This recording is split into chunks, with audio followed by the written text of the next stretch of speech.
Obama, criticize him or not, actually enforced the law and was deporting people that had crossed illegally. Of course, President Trump enforced the law and improved the law to make sure that, and worked with Mexico to have the Remain in Mexico policy. Biden has abandoned federal policy. In fact, he's deliberately trying to let in as many immigrants as possible. More for the Democrats, more is better and less is racist. Just astonishing. And the statement that Greg Abbott put out is really feisty stuff. He said the federal government has broken the contract between the United States and the state of Texas. And the eye numbers, Greg, are simply eye-watering. 6 million illegal immigrants have crossed our southern border in just 3 years, Governor Abbott says. That's more than the population of 33 states in the United States. Astonishing numbers. And Martin, that's just Texas. If you add Arizona and other border states, you know, it's pushing 10 million. By the end of Biden's term, it'll be 11 million. A study by Yale University a few weeks ago, 3 very liberal professors that did the study estimate there's 22 million illegal aliens. So this is a crisis that was created by Biden. It's what he wants. They want unfettered access to the border. They're letting them in. It's a real hardship on the working people of Texas and other border states. And now it's a real hardship on cities that the federal government, as well as the governors of Texas and other states, are sending some of the migrants to those so-called sanctuary cities. Every Sunday from 11, join Michael Portillo. There will be topical discussion, looking at the week before and the week to come. So kick back and relax at 11 a.m. on Sundays on GB News with me, Michael Portillo. GB News, the People's Channel, Britain's news channel.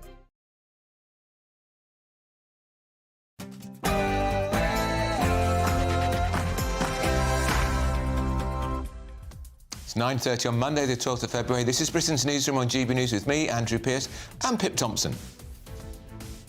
It's the first big election event of the year, and GB News is hosting a special People's Forum with the Prime Minister himself, where he'll be answering questions from you, the public. Our political editor, Christopher Hope, is there. I'm here in County Durham, where viewers and listeners prepare to ask the PM a question, any question. There's big jeopardy for the PM, but also opportunity. And is the army too woke? The Defence Secretary, Grant Shapps, says the military needs a proper shake-up to refocus its core mission of being a lethal fighting force. King thanks the nation in his first statement since being diagnosed with cancer. Charles was seen yesterday alongside his wife, Queen Camilla. There he is, attending church in Sandringham. Thought we weren't going to see him then. And more trouble for the Rwanda bill today, of course there is. Questions over human rights obligations as it returns to the House of Lords.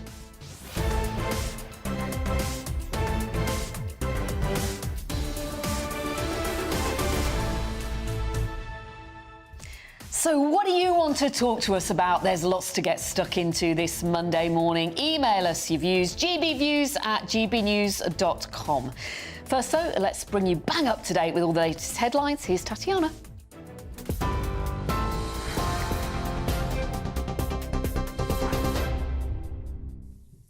Pip, thank you. Top stories from the GB Newsroom. Israeli forces freed 2 hostages overnight during a raid in Rafah in southern Gaza. The Israel Defense Forces says Louis Hare and Fernando Simon Marmon are in good medical condition and are in hospital for tests. There have been reports of heavy airstrikes in Rafah. The Hamas-run health ministry in Gaza says 67 Palestinians were killed. Benjamin Netanyahu says sustained military pressure on Gaza will continue until total victory over Hamas is achieved. In a call last night, the US president urged Netanyahu to halt his planned ground invasion. The Prime Minister's Rwanda bill returns to the House of Lords today as MPs say the asylum law is fundamentally flawed. Parliament's Joint Committee on Human Rights said the bill risks untold damage to the UK's reputation when it comes to human rights. The House of Lords will vote on a series of amendments today designed to weaken Rishi Sunak's legislation to deport asylum seekers. However, it's been widely criticised by MPs and peers who say the East African nation is not a safe country. Fraud offences have risen sharply in the UK, accounting for 40% of all crimes. The government, therefore, is launching a fraud campaign called Think Fraud, aiming to help people protect themselves. There were 3.3 million offences in the year ending June last year, according to ONS crime figures for England and Wales. Labour's accusing the Conservatives of being at fault for the almost eightfold increase of cases. And 1 in 5 NHS jobs are now filled by non-UK nationals. New NHS data shows a third of doctors and 3 in 10 nurses working in the health service come from overseas, the highest proportion since records began. The overall figure for NHS England in September last year was at 20.4%, up from 13% in 2016. Health bosses say it reflects how the NHS depends on its talented international workforce, but warns overseas recruitment could not fill all vacancies forever. For the latest stories, sign up to GB News Alerts by scanning the QR code on your screen or go to gbnews.com/alerts.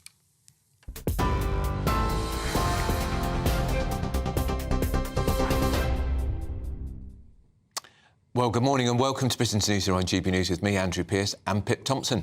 In the first big election event of the year, at 8 o'clock tonight, GB News is hosting a special People's Forum with the Prime Minister himself. So Rishi Sunak will join our very own Stephen Dixon and take questions from you in our audience on everything from the NHS, the economy and immigration. Joining us now is our political editor, Christopher Hope. A very good morning to you, Christopher. It looks pretty cold there up in the northeast. How frosty will or will not the reception be for the Prime Minister there? Well, we don't know, do we, Pip and Andrew? And morning to you here from County Durham. We don't know what the questions will be. The PM filmed a promotional clip for GB News in which he asked for questions on the economy, immigration, the NHS and anything else. And I think that's the risk the PM has got. We'll have viewers lining up behind microphones to ask the PM anything they want live on GB News from 8 p.m. tonight. The general election campaign does feel like it's starting in earnest. It's risky for Number 10 to do it because, of course, anything can happen. But I think they feel they can take that risk. They're 20 points behind in the polls.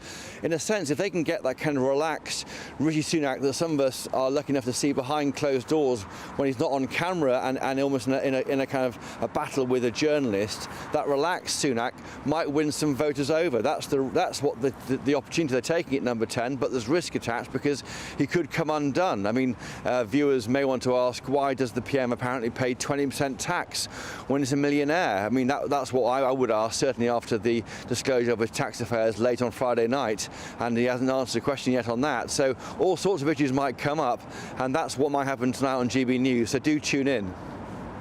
Very well, that's Christopher Hope, and don't forget to tune in 8 o'clock tonight, and it'll be extraordinary. In the studio with us, Piers Pottinger. Piers Pottinger ran Europe's largest public affairs company and advised countless prime ministers, including Mrs Thatcher. She was remarkable performer at the dispatch box and always heard her own, but she could be quite tricky in some of these situations, Piers. What would be your advice to Rishi? Well, what Margaret did was not put herself in situations where she was going to lose. She was an inspiring speaker and she was marvellous at connecting with the people on her terms. The trouble with Rishi is I think he still believes he connects with the people, and it's quite clear he doesn't. Is he foolhardy or brave to do this tonight?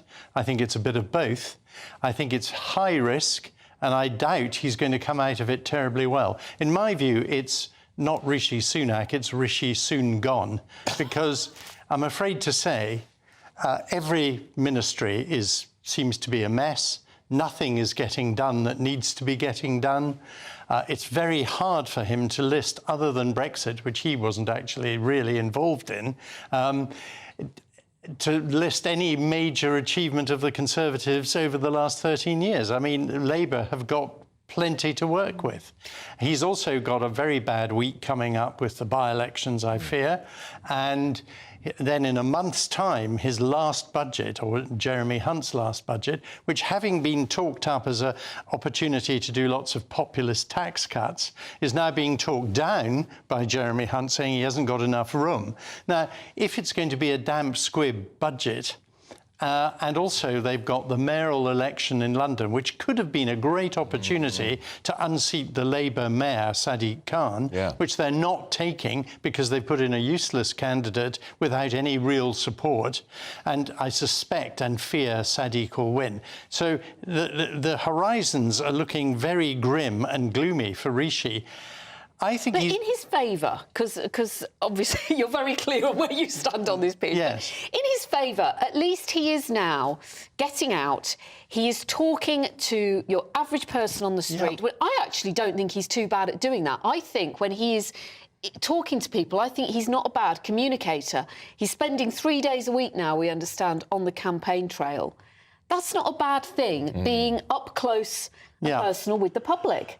The problem is, actually, I don't see how a Prime Minister can spend 3 days a week on the campaign trail. It doesn't make sense. The point is, it's not just domestically, it's internationally. I mean, Rishi is not an international statesman. He's not a recognised international figure. There was some stuff over the weekend I read about how so many people had no idea who Rishi Sunak was internationally. Now, even David Cameron and even Theresa May, people knew who they were internationally. Isn't that partly because he has become Prime Minister really through the back door, if you like? So there was never going to be that wealth of publicity surrounding him. Certainly, that's true. But look, in world terms, we're in critical situation. We've got wars going on around the world. We have very unsettled political situations in many countries, especially in the United States of America. And here's an opportunity for a Western leader to shine. And Rishi, I'm afraid to say, hasn't really done that. So, and also, when things are bad domestically, it's an old ploy for a leader to try and do stuff on the international stage, which he hasn't taken that up. Well, and of course, he's sort of given that all to David Cameron to do it, of course. Yes. And Cameron is a natural. I had big issues with Cameron's premiership, but he always went and sounded the part, didn't he? Yes, and also he's keen not to overshadow Rishi, and he's very, very conscious of that, I'm sure. But yes, I mean, look, I admire him for doing this tonight. I think he's going to find it appalling in terms of the level of intense questioning I suspect the good people of the North East will come up with. And also, the thing is, how's he going to win? What can he say? You know, he hasn't got anything to say. And for the rest of his term, as it is at the moment, he's got very little time to achieve anything. And Rwanda, if they talk about immigration, Rwanda is the big policy. It's back in the House of Lords this week. It's going to be savaged within an inch of its life. There's a select committee report out today saying it won't work. It's all he's got, though. I mean, the problem is when the government tries to do anything, they're stymied by, first of all, the cabal of left-wing civil servants in Whitehall who love to stir things up, as they did over defence at the weekend. The second thing is he hasn't got the ability and time to deliver any major policies. And the Lords, including our great friend the Archbishop of Canterbury, are going to stop the Rwanda bill or delay it long enough for it to fizzle out, which is what I fear will happen.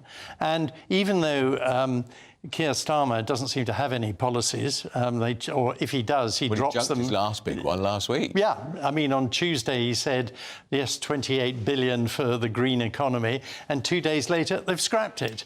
I mean, that shows you that, which is really worrying, what could come. This is an election for Starmer to lose coming up, and I think the election will be sooner rather than later, because everyone, so many backbench MPs are saying we've given up. The game's over. So you think, because I've got money on it being May or June? I think it will be May or June, I agree, yes.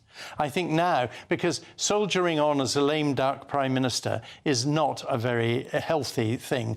And to be fair to Rishi, who's an intelligent, decent person, I think he will realise there's no point hanging on for the good of the country, I think he will have to call an election sooner rather than later. Maybe it depends on what happens with this Rwanda bill as to the timing of the election. And the thing is, we saw 128 people cross the channel at the weekend. If the Rwanda thing is still stuck in the summer, and they're crossing the channel in their hundreds, the migrants, that would be catastrophic politically. But also tonight, I mean later on this week, if he has a bad evening tonight, then later on this week, don't forget he's doing this People's Forum during a week of two important by-elections. On Thursday, And in both cases, we're looking at majorities of, one of them's 18,000, one of them's 11,000. If he loses both of them, it's very grim. Now, you can always make the case that by-elections are not the same as a general election, but these are very important. And there's some very interesting things in them, including our good friend Sir Ed Davey. I wonder how many people still feel they can vote Lib Dem with him as leader.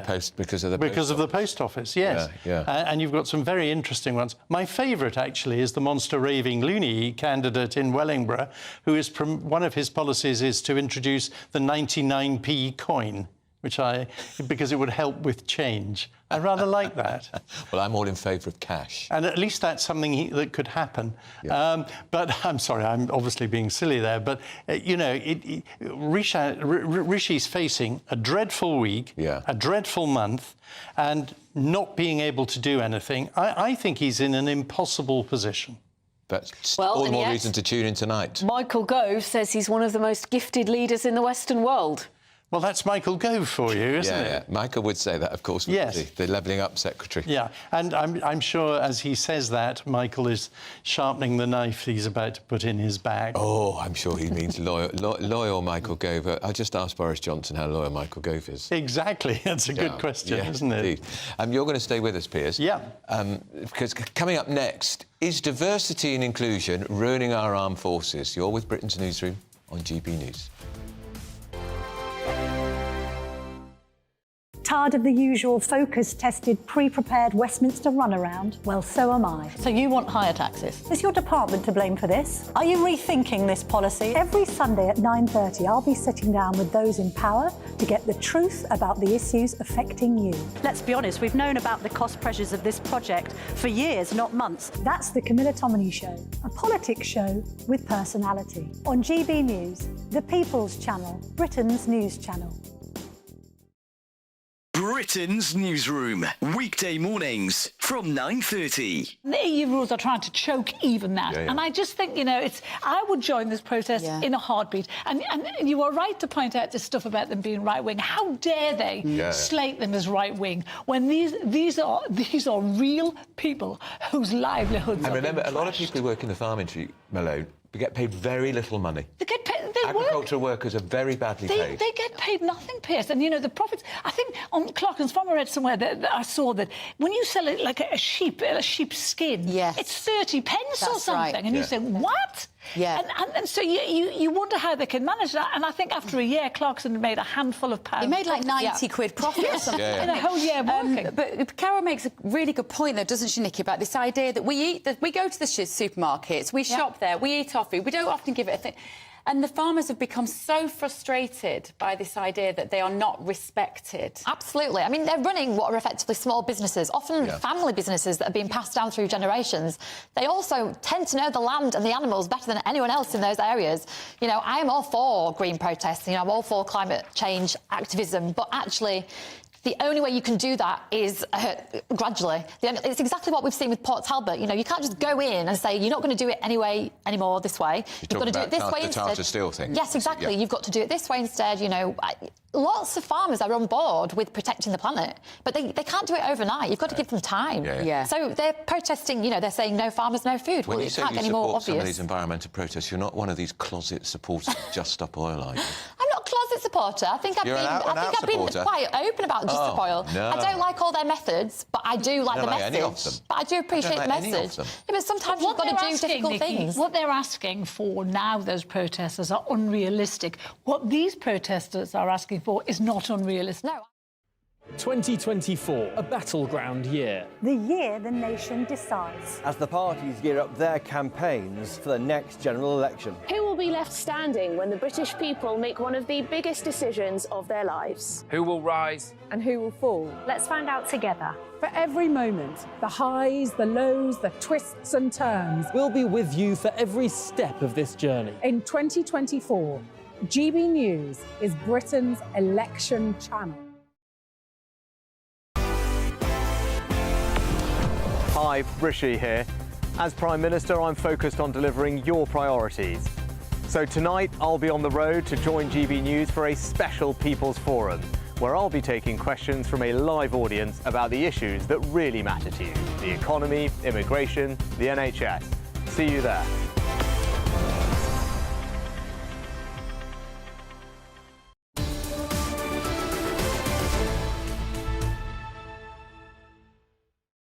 Hello, welcome back to Britain's Newsroom with Andrew Pearce and Pip Thompson. Before the break, we mentioned the Wellingborough by-election. It's happening on Thursday, and we want to give you the list of candidates who are running. They are Anna Savage-Gunn, Liberal Democrat; Ben Habib, Reform UK; Helen Harrison, Conservative; Will Morris, Green Party; Kevin Watts, Independent; Andre Pine-Bailey, Independent; Marion Turner-Hawes, Independent; and Nick the Flying Brick, Monster Raving Loony Party. There you have it. Now, the Defence Secretary, Grant Shapps, says the military needs a proper shake-up to refocus its core mission of being a lethal fighting force. That's after it emerged that the British Army wants to relax security checks for recruits from overseas to boost diversity and inclusion in a document titled The British Army's Race Action Plan. Well, still with us in the studio is the Public Affairs Consultant, Piers Pottinger. Piers, I have two things I want to ask you about the defence. Look, this is madness that you relax the rules to get more people of ethnicity or gay people in. Rules is rules, aren't they? They've got to be of a level and a certain calibre. But I want to ask you, because I know you used to advise BAE, Britain's biggest defence contractor. What the hell? So embarrassing. And the second of our major aircraft carriers, both commissioned at £3.5 billion each, stranded, can't move, hopeless. What is going on? Perhaps diversity first. Well, I mean, it's not so much diversity as security. And, of course, you've got to have proper security checks for your armed forces, in the same way that teachers, for example, need proper background checks to make sure they're safe with children. If anyone thought that would be lessened because of diversity reasons, there'd be an uproar. But the same with our armed forces. We've got to have the right people, capable and people of total integrity, committed to fighting for Crown and country. And for once, I agree with Grant Shapps. He's absolutely right. But the problem is, again, that we saw this leaked report about it from a group of people, whoever they are, within the Ministry of Defence. Not so much the military, because I think if you saw the open letter from the 12 former senior military people writing about this, saying it was utter nonsense.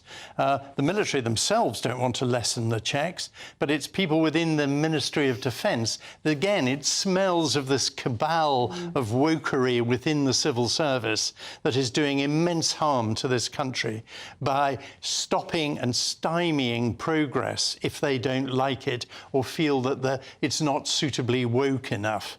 Do you have any idea how absolutely rigorous the checks are now? And when they would be less vigorous, what would be lost here? Well, I think, as far as I know, they're pretty rigorous. But, I mean, again, these days, goodness only knows how rigorous they really are. Look at how hopeless our border control is, for example. It's very difficult to say. On the wider issue of procurement, in terms of the MOD procuring equipment, whether it's as large as an aircraft carrier or as small as some bullets for a gun. For decades, the MOD's procurement department has been woefully inadequate. It's staffed by people who have not a clue what they're doing, no training, and also imposing ludicrous changes of mind upon defence contractors. When I was advising BAE, I remember the chief executive of the company going absolutely crazy when they were getting phone calls from in the middle of a huge billion-pound contract to try and change a major facet of design halfway through. And it's not like you can just, it's not like a Lego brick where you can take one bit out and put another in. These are hugely sophisticated bits of kit that take years to develop and actually assemble. But it's so embarrassing. I'm just getting the Telegraph reporting today, Piers, the departure of HMS Prince of Wales to lead the biggest NATO exercise since the Cold War, delayed at the last minute. They won't say why, and this comes after HMS Queen Elizabeth, our other aircraft carrier, which was also due to join the exercise, the largest military deployment since 1984, because of an issue with its propeller coupling. Yeah. This is £7 billion worth of taxpayers' money invested in these ships. Yeah, absolutely. And but aircraft carriers have a lot of problems because they are so large. They are very complex pieces of kit. It's not like a car you can take into quick fit and get sorted.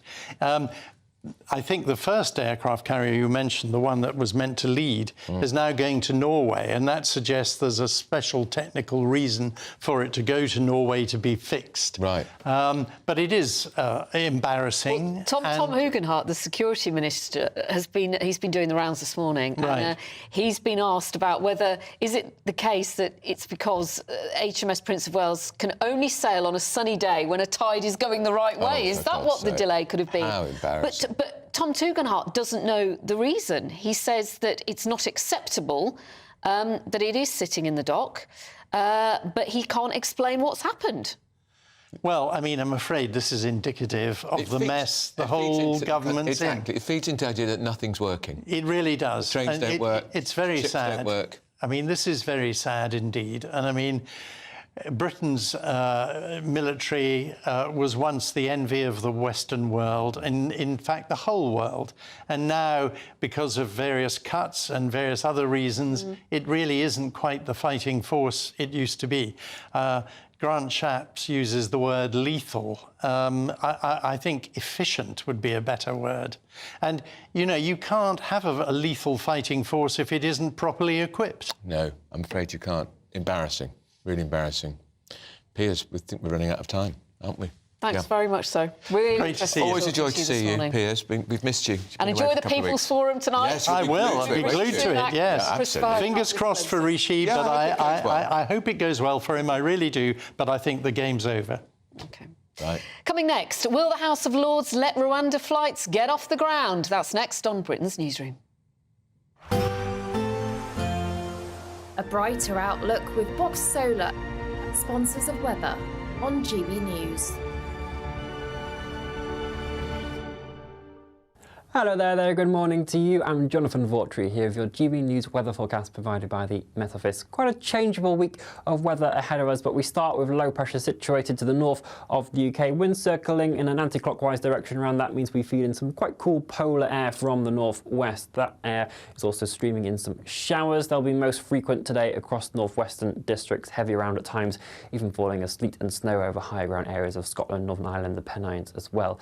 If you're further towards the east and the south, though, you're more likely to stay dry, a decent number of sunny intervals during the day, temperatures around 6 to 11 degrees Celsius, but feeling quite cold along coasts in the northwest where we have some blustery winds around, and they'll transfer their way northwards as we head throughout the night, some gales around coastal areas of Scotland over time. Some organised bands of showers just pushing their way across the country during tonight, but there will be clear intervals in between all of that, and underneath those starry skies, temperatures will drop off a touch, low single figures for many of our towns and cities, a patchy frost possible in rural spots, maybe some icy stretches in a few areas as well. But for many areas away from Scotland, we start off a fine day on Tuesday. A lot of sunshine in there as well, but we are going to see the cloud thickening from the southwest, outbreaks of rain arriving into southwest England, Wales, Northern Ireland later on as well. Turning windier as well, but they are coming from a southwesterly direction, which is feeding in some milder air. So double digits possible in the southwest, single figures elsewhere, but that milder air is going to push its way across all areas of the UK as we head towards Wednesday. Enjoy your day. Bye-bye. That warm feeling inside from Boxed Boilers, sponsors of weather on GB News. Join us every night on GB News at 11 p.m. for Headliners, which is 3 top comedians going through the next day's news stories, which is exactly what you need, because when the establishment has gone crazy, you need some craziness to make sense of it. Headliners. You don't have to bother reading the newspaper. We've got it covered for you. Every night at 11 p.m. and repeated every morning at 5 a.m. We won't send you to sleep like some of the other paper review shows out there. So join us 11 p.m. every night on GB News. The People's Channel, Britain's news channel. The Camilla Tominey Show. Sunday mornings from 9:30. I appreciate the story isn't in today's papers, but it has been running all week, and it's this row over the use of nitrogen hypoxia to kill this man who was on death row in Alabama. Yeah. And it's been linked back to you, and I wanted to ask you about it because this is intriguing, because you did a television show back in 2015 where you, I believe, tested this method of execution. Just tell me briefly about it, Michael. What happened? I didn't test this method of execution, and it was a bit longer ago than that. But what I did do was test hypoxia. So I tested various ways in which people are killed in the United States, and asked the question as to whether there was a more humane way of doing it. So I was put into hypoxic situations, for example, into a chamber run by the Netherlands Air Force, which simulated what happens if you're in an aircraft at 30,000 feet and suddenly the windows blow out. And what happened to me was that I was almost instantly rendered incapable. As an experiment, I was trying to play with children's toys, putting triangle shapes into triangle spaces, and I was quickly unable to do that. I was asked, what is 9 minus 5? And I said 5. And then the officer who was with me, the Air Force officer who was wearing an oxygen mask, said to me, Michael, put your mask on or you will die. And I was incapable of putting my own mask on. Now, this suggested that hypoxia was very fast acting, and that you had... Obviously, I was in no pain or anything like that. I was just completely unaware. By the way, this is why, if you're on an aircraft and it depressurizes, you must put your own mask on first. But of course, I can't go on and draw conclusions. We did not experiment with nitrogen.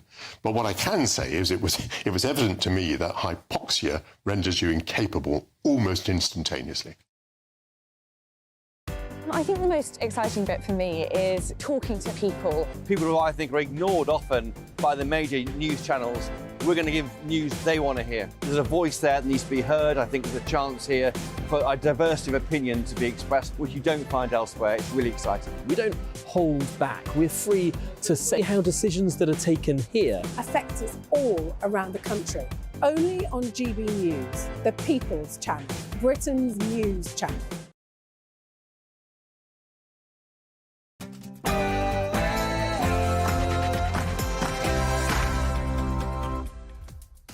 A very good morning. It is 10 a.m. on Monday, the 12th of February. You are with Britain's Newsroom with Andrew Pearce and Pip Thompson.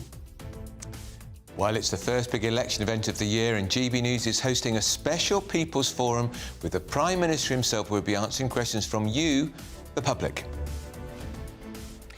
King thanks the nation in his first statement since being diagnosed with cancer.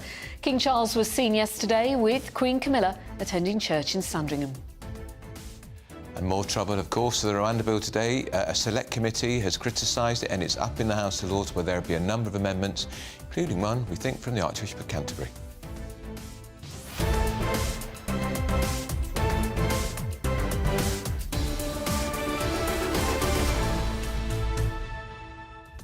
And of course, you are the most important part of the programme, so do get in touch with your thoughts this morning on whatever we're discussing. gbviews@gbnews.com. We've got plenty coming in about Rishi Sunak at our People's Forum tonight in the North East. That's at 8 o'clock. Let's get your headlines now. Here's Tatiana.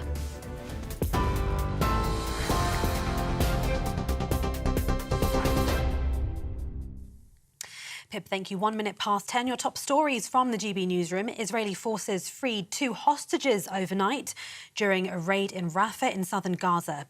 Fernando, Simon, Marmon and Louis Hare were among more than 200 people kidnapped in October last year. The operation to free them came under the cover of airstrikes, the Hamas-run health ministry saying 67 Palestinians were killed. Prime Minister Benjamin Netanyahu says sustained military pressure from Israel will continue until there's total victory against the Hamas terror group. In a call last night, the US president urged Israel to halt a planned ground invasion. The Prime Minister's Rwanda bill returns to the House of Lords today as MPs say the asylum law is fundamentally flawed.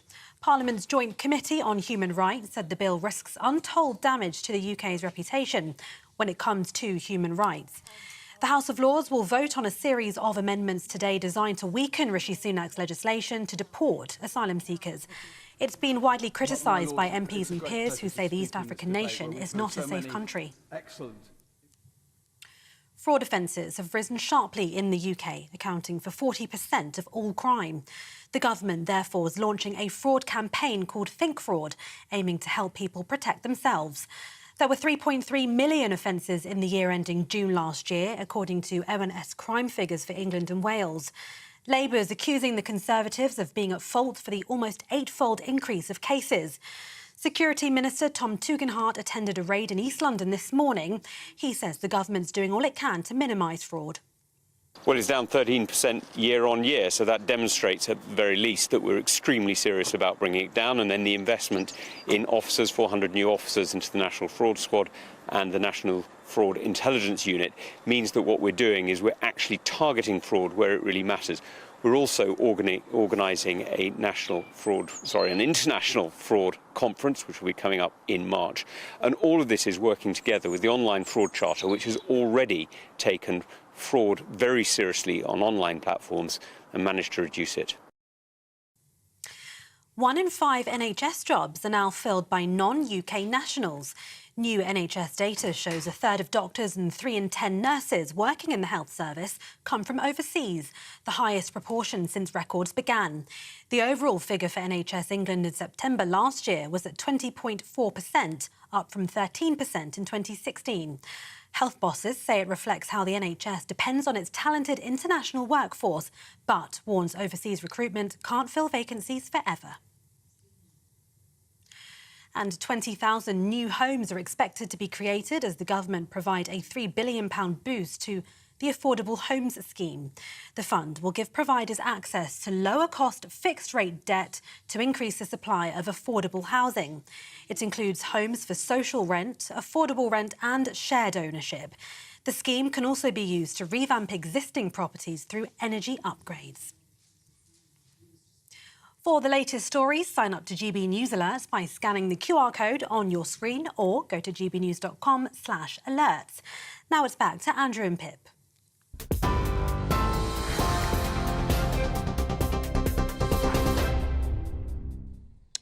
Well, still to come, the King was full of smiles yesterday as he and Queen Camilla made their first public outing since that cancer treatment.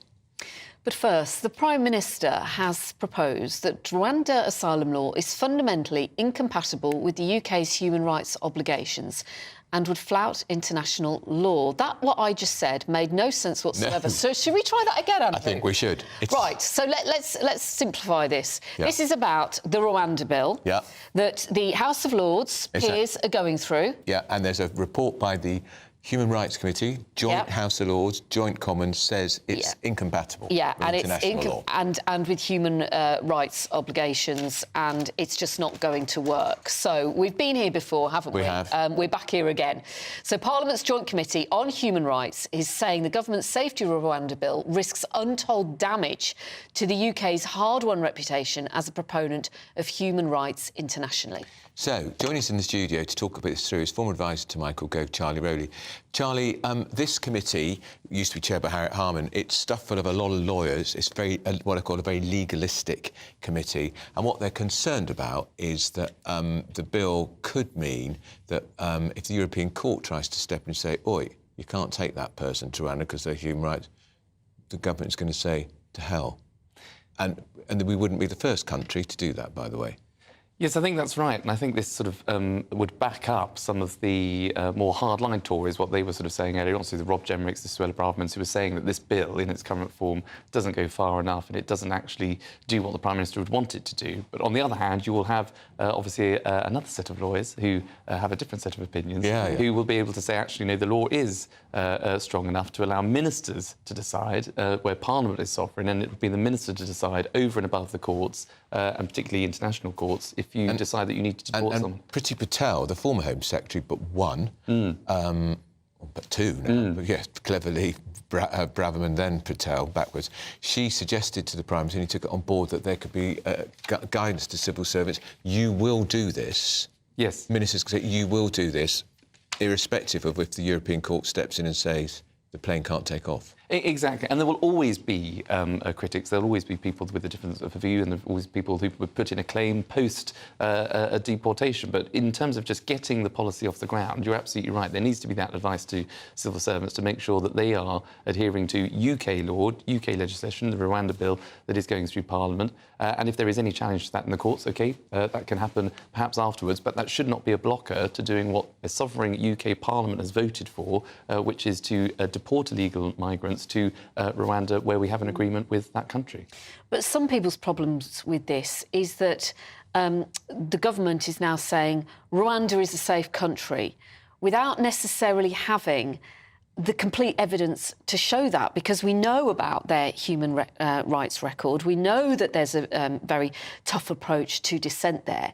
And for some people, it's like saying, well, it's not vanilla ice cream, it's chocolate. Well, why is it? Why is it chocolate? Because we say so.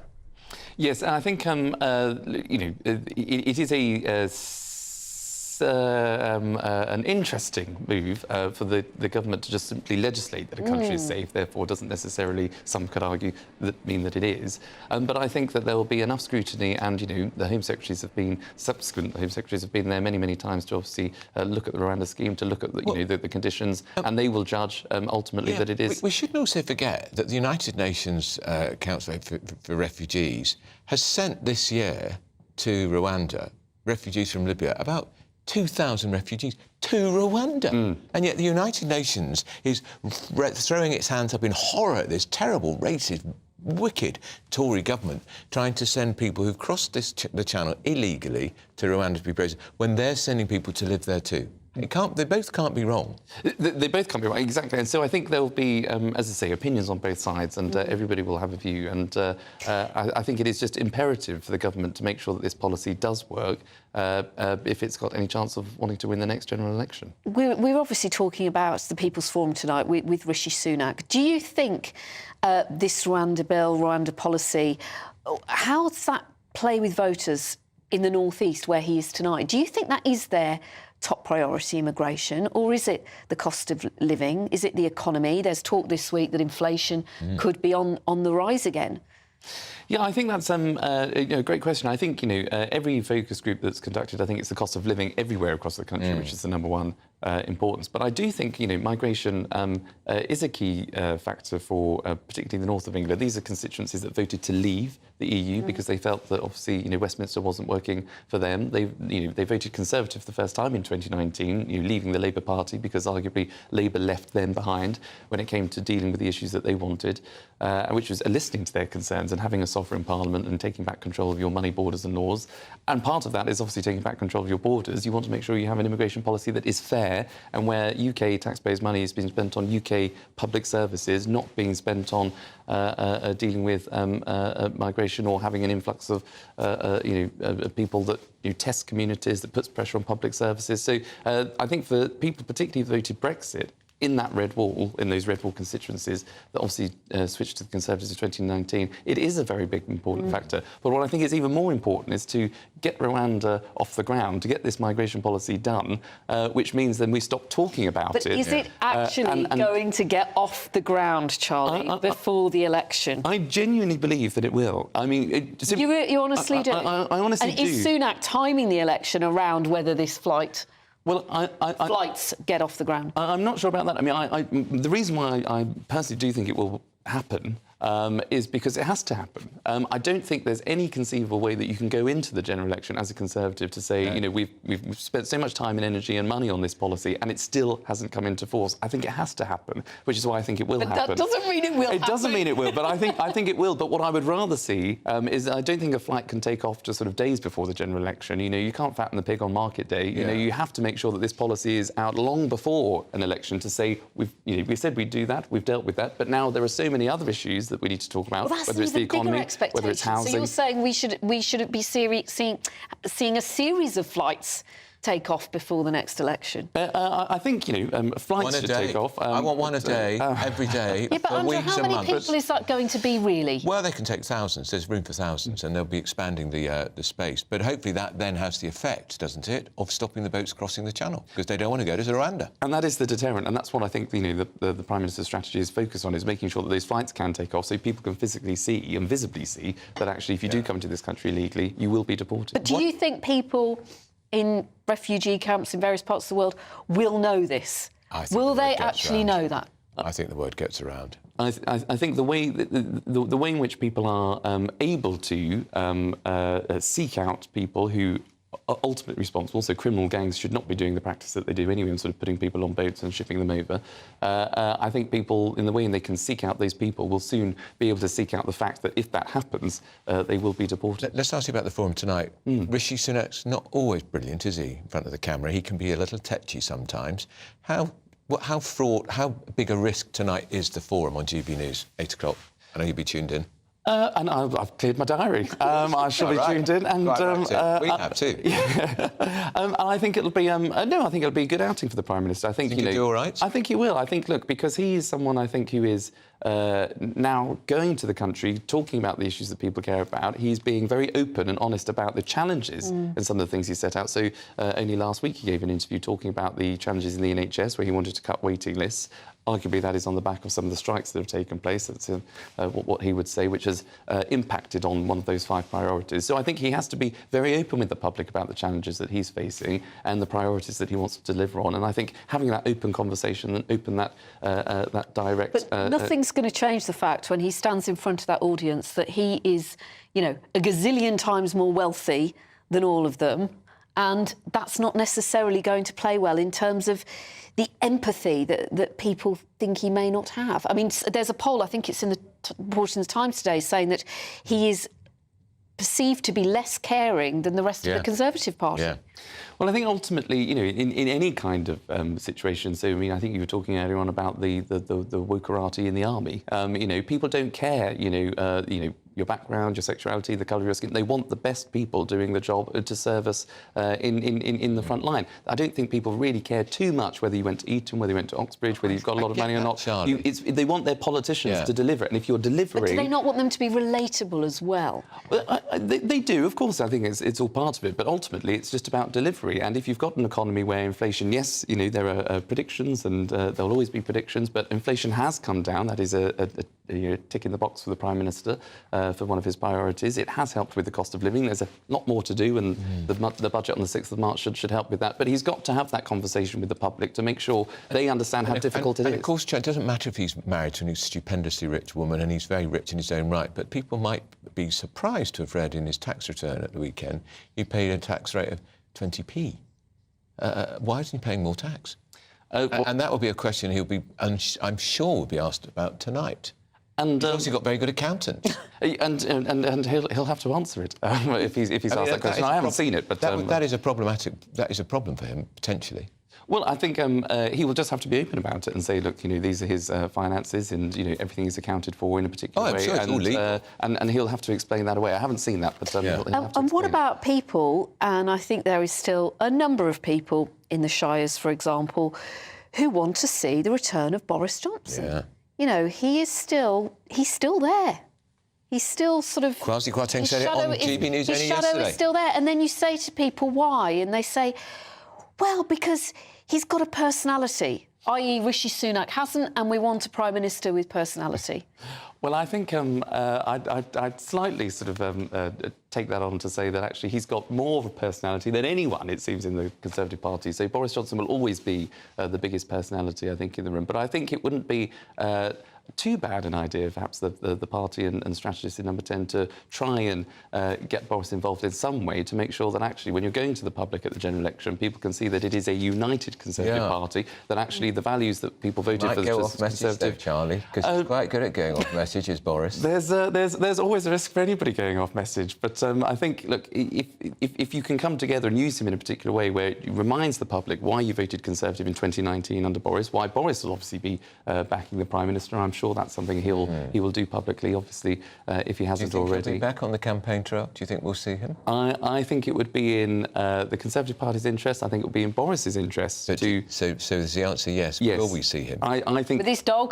Dog's always a helpful vote. I would certainly like to see him on the campaign trail. I think he would do it if he was approached.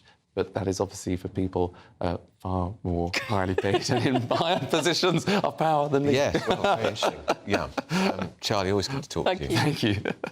Well, joining us now from Westminster is our political correspondent, Olivia Utley. Olivia, have you had any whisperings about this? Boris Johnson getting on the campaign trail with his dog? Well, there were whispers last week that Boris Johnson and Rishi Sunak might be working together. When interviewed, Rishi Sunak refused to rule out going into some sort of partnership, bringing Boris Johnson back in some way. He said he wouldn't talk about personnel issues. I mean, I agree with Charlie there. It would be good for the general public to see a united Conservative Party. And I think the idea of Boris Johnson out with his dog Dylan might feel quite reassuring to some of those Conservative Party members. And remember, the members are important. They get to decide who the leader is in the event of a Tory defeat. It might reassure them that the Conservative Party has still got its act together. Yeah. What do you think the chances are, Olivia?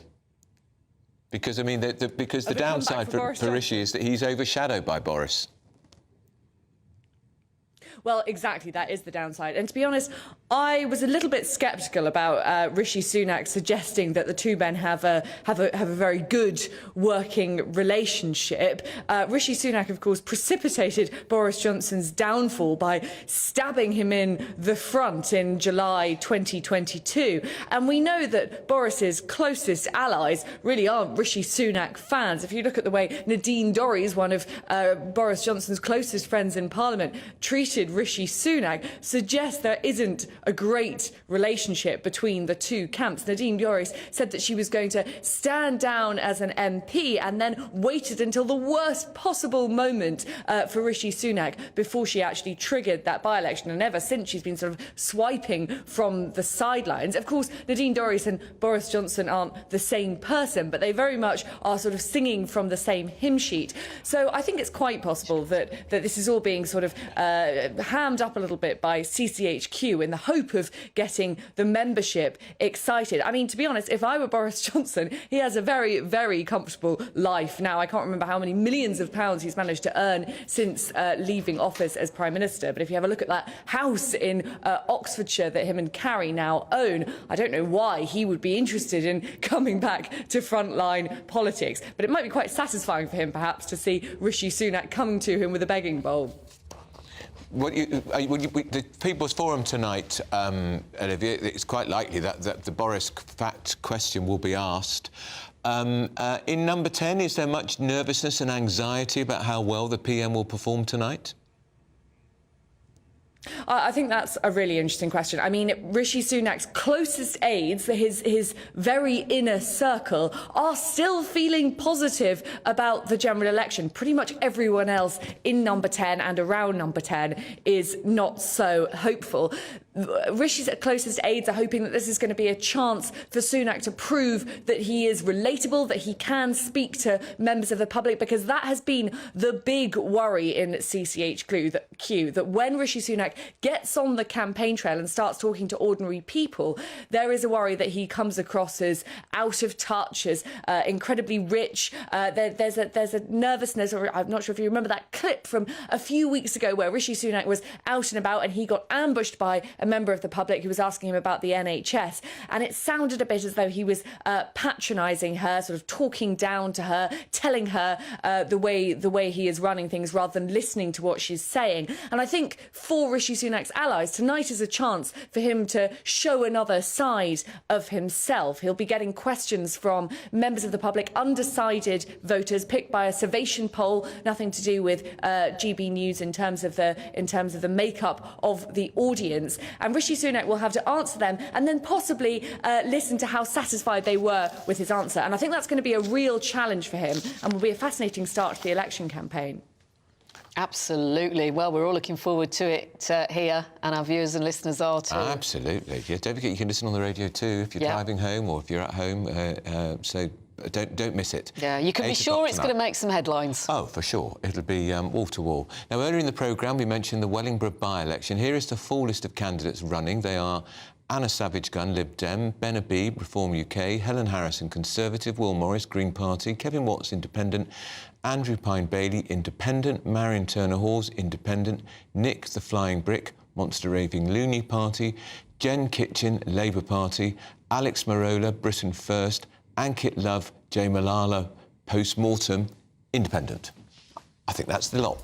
Well done, Andrew. Still to come. Do stay with us. We're going to be talking about King Charles, who made his first public outing since his cancer diagnosis yesterday. We're going to be getting the latest for you from the royal household. This is Britain's Newsroom on GB News. Stay with us.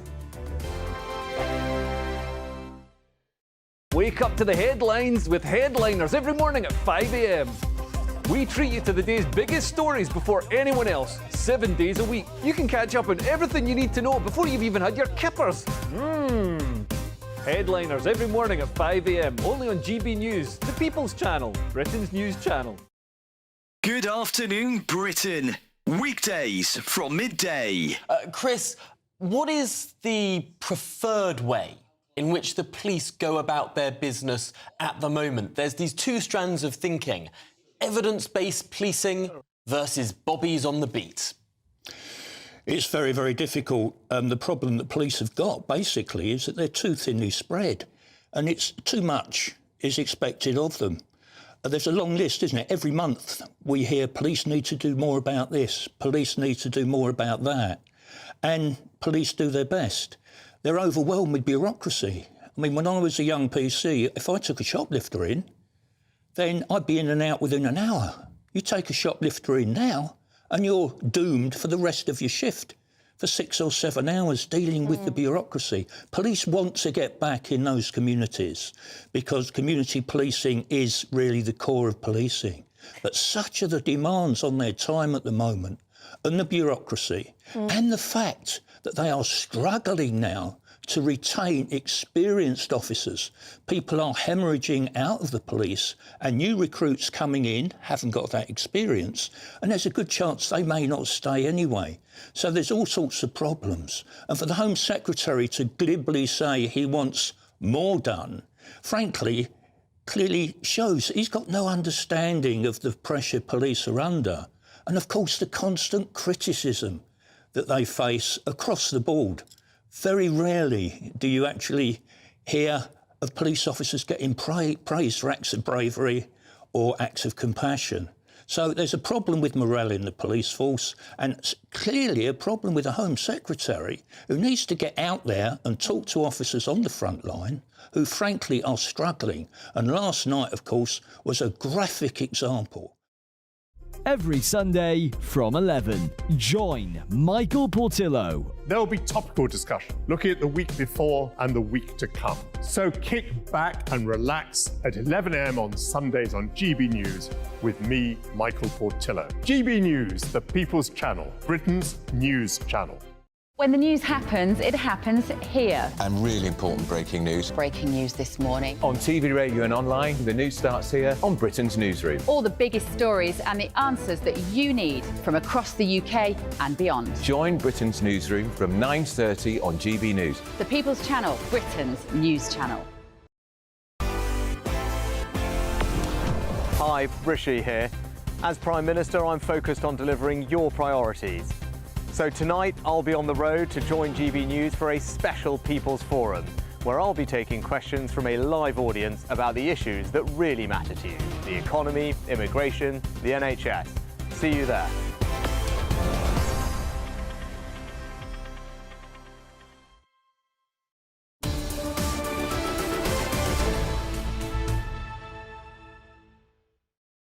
You're with Britain's Newsroom on GB News with Andrew Pearce and Pip Thompson. Now, the Labour candidate in the this is a by-election next week in Rochdale, has been forced to issue an apology after he was taped saying Israel was, quote, warned about the Hamas October 7th attack 10 days before. Ashar Ali, who's standing to succeed Sir Tony Lloyd as Rochdale MP after the 73-year-old's death, has responded by apologising unreservedly for his comments. Yeah, and then after that, Lisa Nandy went on to hold an event, didn't she? She did. So this man has... Keir Starmer has made a big pitch about his Labour leadership banishing the scourge of anti-Semitism from Labour. There was that report about Corbyn's time as Labour leader by the Equalities Human Rights Commission. Virtue said that anti-Semitism was endemic in the Labour Party. So Starmer's gone to great lengths to get rid of it. So Ashar Ali has made an overtly anti-Semitic statement. He's apologised for it. Labour is standing by him in the by-election. And Lisa Nandy, who's on the Labour front bench, appeared alongside him on a platform. Now, they can't effectively get rid of him because the Dyer's cast election, but you don't have to put a front bencher next to him, endorsing him. And are others going to endorse him? And Starmer, of course, has said nothing. He hasn't.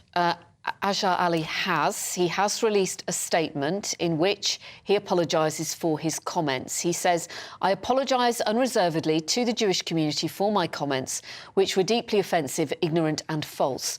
Hamas's horrific terror attack was the responsibility of Hamas alone, and they are still holding hostages who must be released. And, of course, this is stuff that's on the internet. It's from the crank conspiracists who come out with all this rubbish, that Israel wanted Hamas to raid Israel so they could then go into Gaza and raise Gaza to the ground.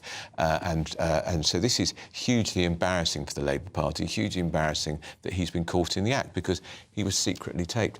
And I think it is a problem for the Labour leadership because on the one hand, they've got to stand by him because there's a by-election next week. But if he wins the by-election, do they then immediately suspend him? Because if any Labour MP had said that, they would have the whip withdrawn immediately. Yeah. Because it's so offensive.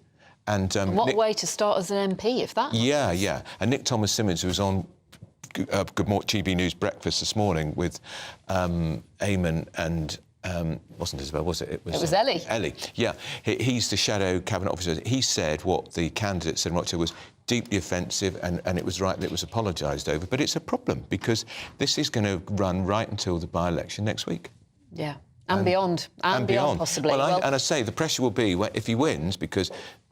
Normally, Labour would expect to hold that seat. It's a very safe Labour seat. The clamour from even Labour MPs would be, he's got to have the whip withdrawn, and then they would effectively stop him standing as a candidate at the next general election. Does the fact that he has swiftly apologised draw a line underneath it? I don't think so, because I think if somebody's capable of holding those views, that will be a big issue. And look, the Tories don't have much to attack Labour on these days, but this is pretty good. But this is causing a lot of embarrassment within the Labour front bench. And what happens, because there'll be front benchers going into Rochdale this week and next week to support the candidate, or will they? Will they be pulled out? They should be pulled out, in my view. We will let you know what happens here on GB News. But we must bring you the other candidates that are standing in the Rochdale by-election. So we've already been talking about Ashar Ali, Labour Party. Then there's Mark Coleman, Independent, Simon Danchuk, Reform UK, Ian Donaldson, Liberal Democrat, Paul Ellison, Conservative, George Galloway, Workers' Party of Britain, Michael Howarth, Independent, William Howarth, Independent, Guy Otten, Green Party, Ravin Roden Sabotna, Official Monster Raving Loony, David Tully, Independent. Lots of candidates, aren't there? Now, King Charles, full of smiles yesterday as he and Queen Camilla made their first public outing since his cancer diagnosis. Yes, it comes after he expressed his most heartfelt thanks to the nation for the many messages of support and good wishes. So joining us now is royal expert Ingrid Seward, who's just written a fascinating book about the monarchy. Ingrid, look, we don't know what's going on with his cancer. We don't know what sort of cancer he's got, but I think a lot of us were thrilled to see him looking pretty cheerful and to see that he was walking as normal to hospital on the Sandringham estate with Queen Camilla. Well, the King is very positive and he's always been very wary about illness. And he's not one of those people that, you know, dwells on illness. He just, you know, pushes it aside. And I think he's being incredibly brave, but also I think he's very buoyed up by the support and the messages that he's received, from the general public, who and also I think he's rather pleased that by actually telling us all what's going on, he's, brought more awareness to this problem that so many people suffer from. Is various forms of cancer, and I think he feels he's got to keep that up. So public appearances are a must, and he's the king. He's got to be seen. Yeah, and we know he's going to carry on doing his boxes every day, Ingrid, the red boxes that I think the only day they get off is Christmas Day, and his audience with the Prime Minister will continue, but obviously in some form of Zoom. February the 21st it's resuming, apparently. Is it the 21st? Yeah. In person? In person. So that's encouraging, Ingrid, isn't it? That he'll be seeing the Prime Minister in person next week. Well, I think that's very encouraging, and it means that he refuses to give in to fatigue, because most people that have cancer treatment do suffer from fatigue, if nothing else, and he just won't give in to it. So it just shows you what a strong character he is, and of course he's got this immense support from his wife, who's supported him throughout so many years. And I just don't think without her he'd be nearly as strong as this. He's got to rest though too, and we all know he's a workaholic. We know after some of those dinners he hosts that he then goes to his study and he's at his computer writing, emailing, even phoning people into the early hours. But he has got to rest. He's 75 and he's got cancer. Well, I'm sure that Queen Camilla will see to it that she will make him rest. I don't think he'll get away with, just, creeping back into his study and switching the lights on. I think she will make sure he rests, because he needs to rest in order to recover. Yeah. Well, Ingrid, thank you for joining us. That's Thank you. Royal expert Ingrid Sood. Have you been reading her book? It's absolutely fascinating. I'll tell you about that in a bit. Now, still to come. Nice little plug there, Ingrid. Yeah. Still to come is Boris Johnson, the one man who can save the Tory party. What do you think about that? We are predictably getting quite a lot of your thoughts on that issue this morning. That and much more after your latest headlines with Tatiana.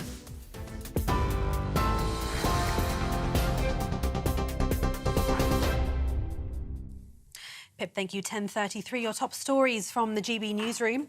Israeli forces freed 2 hostages overnight during a raid in Rafah in southern Gaza. Fernando Simon Marman and Louis Hare were among more than 200 people kidnapped in October last year. The operation to free them came under the cover of airstrikes. The Hamas-run health ministry says 67 Palestinians were killed. Prime Minister Benjamin Netanyahu says pressure from Israel will continue until there's a total victory against Hamas. Both the Foreign Secretary Lord Cameron and Labour leader Sir Keir Starmer have voiced their concerns about the prospect of a military offensive in Rafah, where over 1 million displaced people are sheltering. The Prime Minister's Safety of Rwanda bill is set to face more opposition when it returns to the House of Lords later. It's a joint committee made up of MPs and peers said the law is fundamentally incompatible with the UK's human rights obligations. The House of Lords will vote on a series of amendments designed to weaken Rishi Sunak's legislation to deport asylum seekers. Fraud offences have risen sharply in the UK, accounting for 40% of all crime. The government's launching a fraud campaign called Think Fraud, aiming to help people protect themselves. There were 3.3 million offences in the year ending June last year, according to ONS crime figures for England and Wales. Labour's accusing the Conservative Party of being at fault for the almost 8-fold increase of cases. And 1 in 5 NHS jobs are now filled by non-UK nationals. New NHS data shows a third of doctors and 3 in 10 nurses working in the health service come from overseas, the highest proportion since records began. The overall figure for NHS England in September last year was at 20.4%, up from 13% in 2016. For all the latest stories, sign up to GB News Alerts by scanning the QR code on your screen or go to gbnews.com/alerts.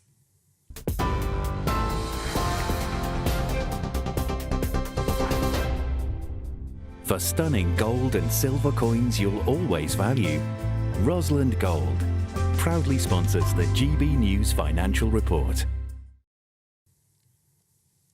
Here's a quick snapshot of today's markets. The pound will buy you $1.2623 and €1.1719. The price of gold is £1,600 and 80 pence per ounce. And the FTSE 100's at 7,566 points. Rosalind Gold proudly sponsors the GB News Financial Report. We're back. And we're talking about a new GB News series, Innovation Britain, where we're looking at the success of British manufacturing around the country.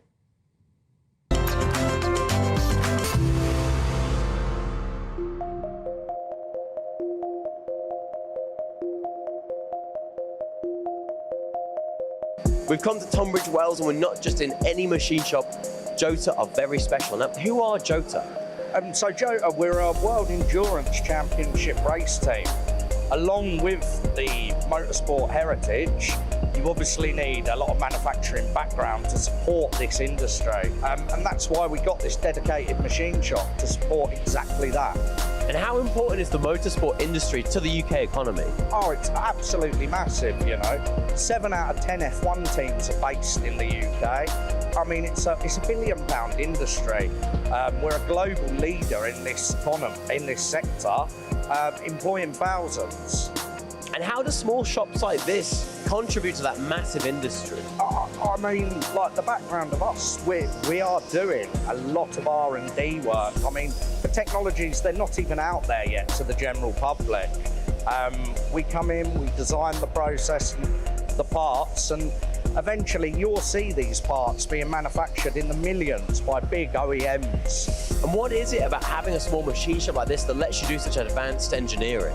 I mean, the background of that, it's about being quick to react. Where we work in the motorsport industry, you know, when a part's needed, it might land on our lap sort of 5 o'clock in the evening. That's needed for the next morning.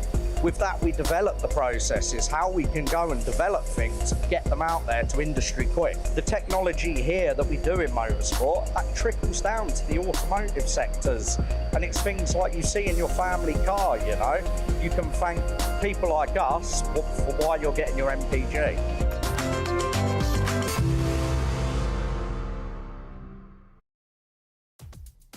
Well, still to come. All eyes on Taylor Swift at last night's Super Bowl. But surely it was about the sport, not about Taylor Swift. I wouldn't have watched the Super Bowl for the sport or for her. What would you have watched it for? I wouldn't have watched it.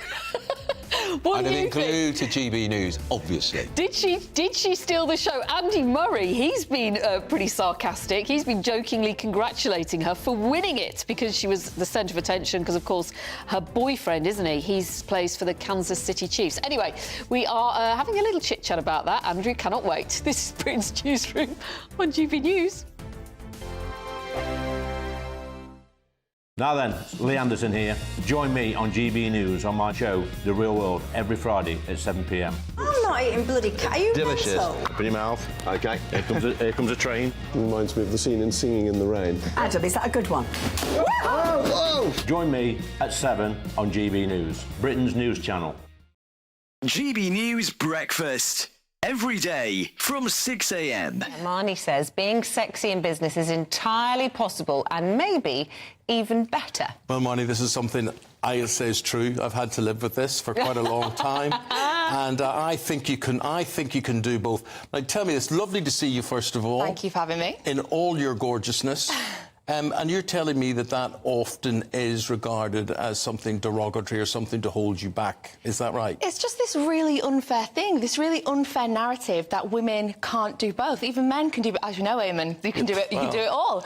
And I just think, you know, women are so multifaceted. They can be mothers, they can be sexy, they can be businesswomen, they can be silly, they can be all these different dimensions.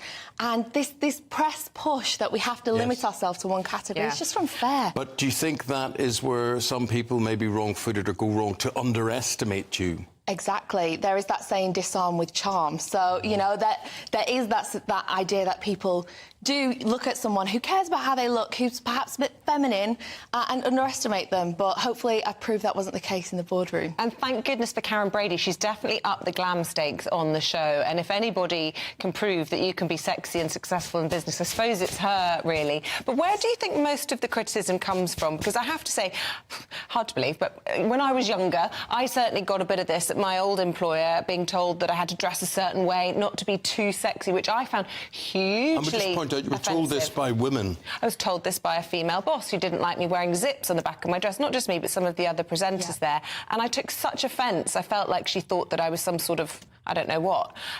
Do you take offence when people are criticising you that, you know, in some way they think you're, I don't know? There's just no right answer. And as we said, I think Karen Brady is doing an excellent job at leading the charge that you can be glamorous and get the job done. GB News, unlike other broadcasters, isn't obsessed with the London-Westminster bubble. We think there's a nation beyond the M25, and that's why we talk about the issues that matter across the land. Join me on State of the Nation, 8 to 9 o'clock, Monday to Thursday, on GB News. Daisy's listening, and you should too. Wake up to the headlines with Headliners every morning at 5 a.m. We treat you to the day's biggest stories before anyone else, 7 days a week. You can catch up on everything you need to know before you've even had your kippers. Headliners every morning at 5 a.m, only on GB News, the People's Channel, Britain's news channel. Hi, Rishi here. As Prime Minister, I'm focused on delivering your priorities. So tonight, I'll be on the road to join GB News for a special People's Forum, where I'll be taking questions from a live audience about the issues that really matter to you: the economy, immigration, the NHS. See you there.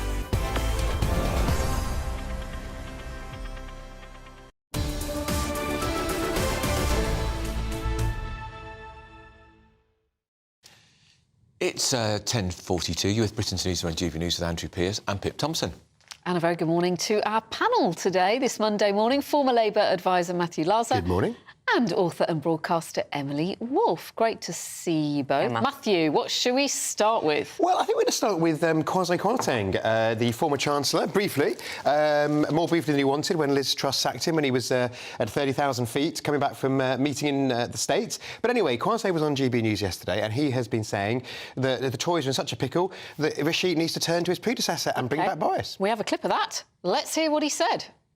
If you want somebody's help, you should reach out to them. Yes. That's what you would do. Yes. If you were in a difficult spot and you wanted a friend to help you or somebody to help you, you would probably pick up the phone. Well, he might not want to admit that he needs the help there's all from of that his ego. former nemesis. There's all of that ego and nonsense. It's not time simply to more of the same. No. Something has to change for us to have a chance of winning. And if that means swallowing some pride and suppressing a bit of ego and reaching out to someone who's an approved campaigner, then he should do that.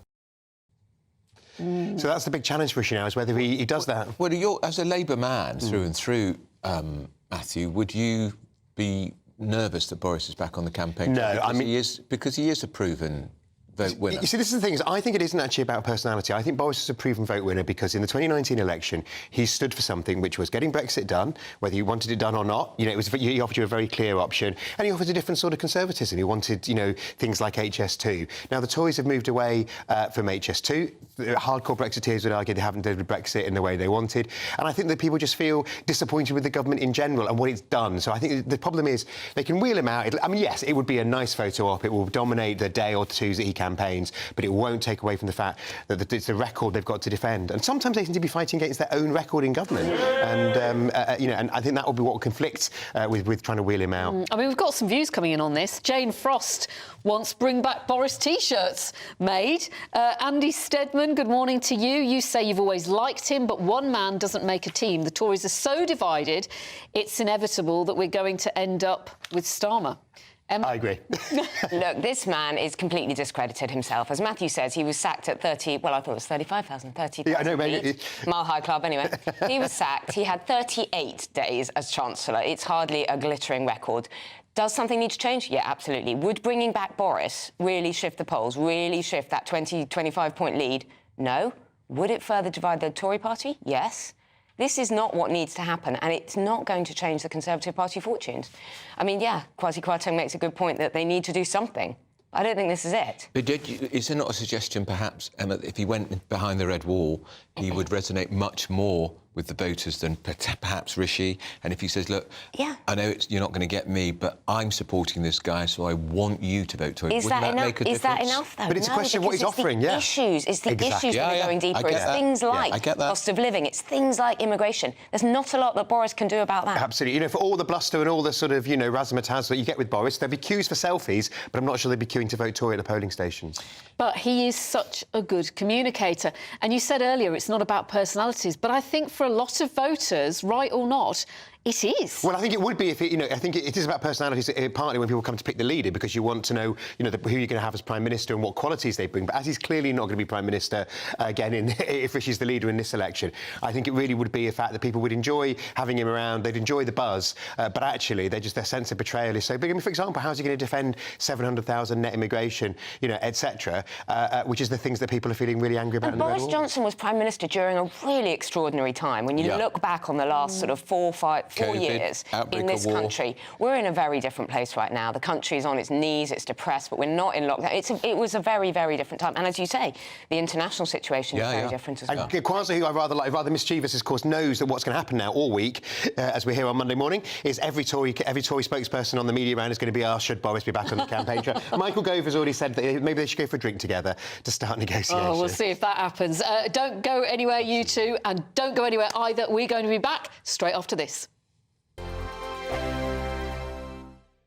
Tired of the usual focus-tested, pre-prepared Westminster runaround? Well, so am I. So you want higher taxes? Is your department to blame for this? Are you rethinking this policy? Every Sunday at 9:30, I'll be sitting down with those in power to get the truth about the issues affecting you. Let's be honest, we've known about the cost pressures of this project for years, not months. That's the Camilla Tominey Show, a politics show with personality. On GB News, the People's Channel, Britain's news channel. Patrick Christie's Tonight. Weekdays from 9 p.m. So a new poll has revealed that Gen Z or Gen Z, I don't know how I'm supposed to say it, and British boys and men are more likely to believe that feminism has done more harm than good when compared with older respondents. So the polling also found that a quarter of UK males aged 16 to 29 believe it's harder to be a man than a woman, with 1 in 5 looking favourably upon controversial influencer Andrew Tate.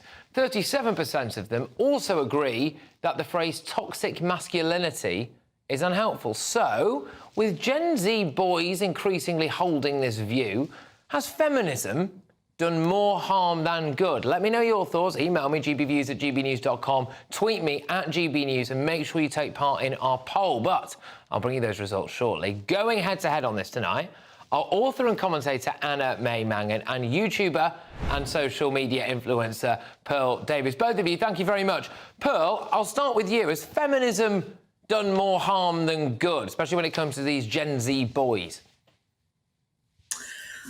Yes, it has. Feminism really has turned into a bunch of crybaby women that want to complain that we're not given equal opportunity when really women are given more opportunity than men. And so, yeah, I would say feminism is a hate group and it's a bunch of crybaby women. Anna, would you like to come back to that? Crybaby women feminism, apparently. So we've got a right lad with us tonight with Pearl and her opinions, haven't we? How could it possibly do harm? Pearl wouldn't do. I hope you vote. I assume you do. I hope you're not chained to the kitchen sink at home. I'm not sure if you've got a job, so I don't know very much about you, but you're probably, if there's a bloke doing the same thing as you, you're probably earning less than him. So of course feminism is something that it got us the vote in the first place, and it's still doing a power of good. It's just whingy men, and actually I changed that. They're lads, they're not men. 2024, a battleground year. The year the nation decides. As the parties gear up their campaigns for the next general election. Who will be left standing when the British people make one of the biggest decisions of their lives? Who will rise? And who will fall? Let's find out together. For every moment, the highs, the lows, the twists and turns. We'll be with you for every step of this journey. In 2024, GB News is Britain's election channel.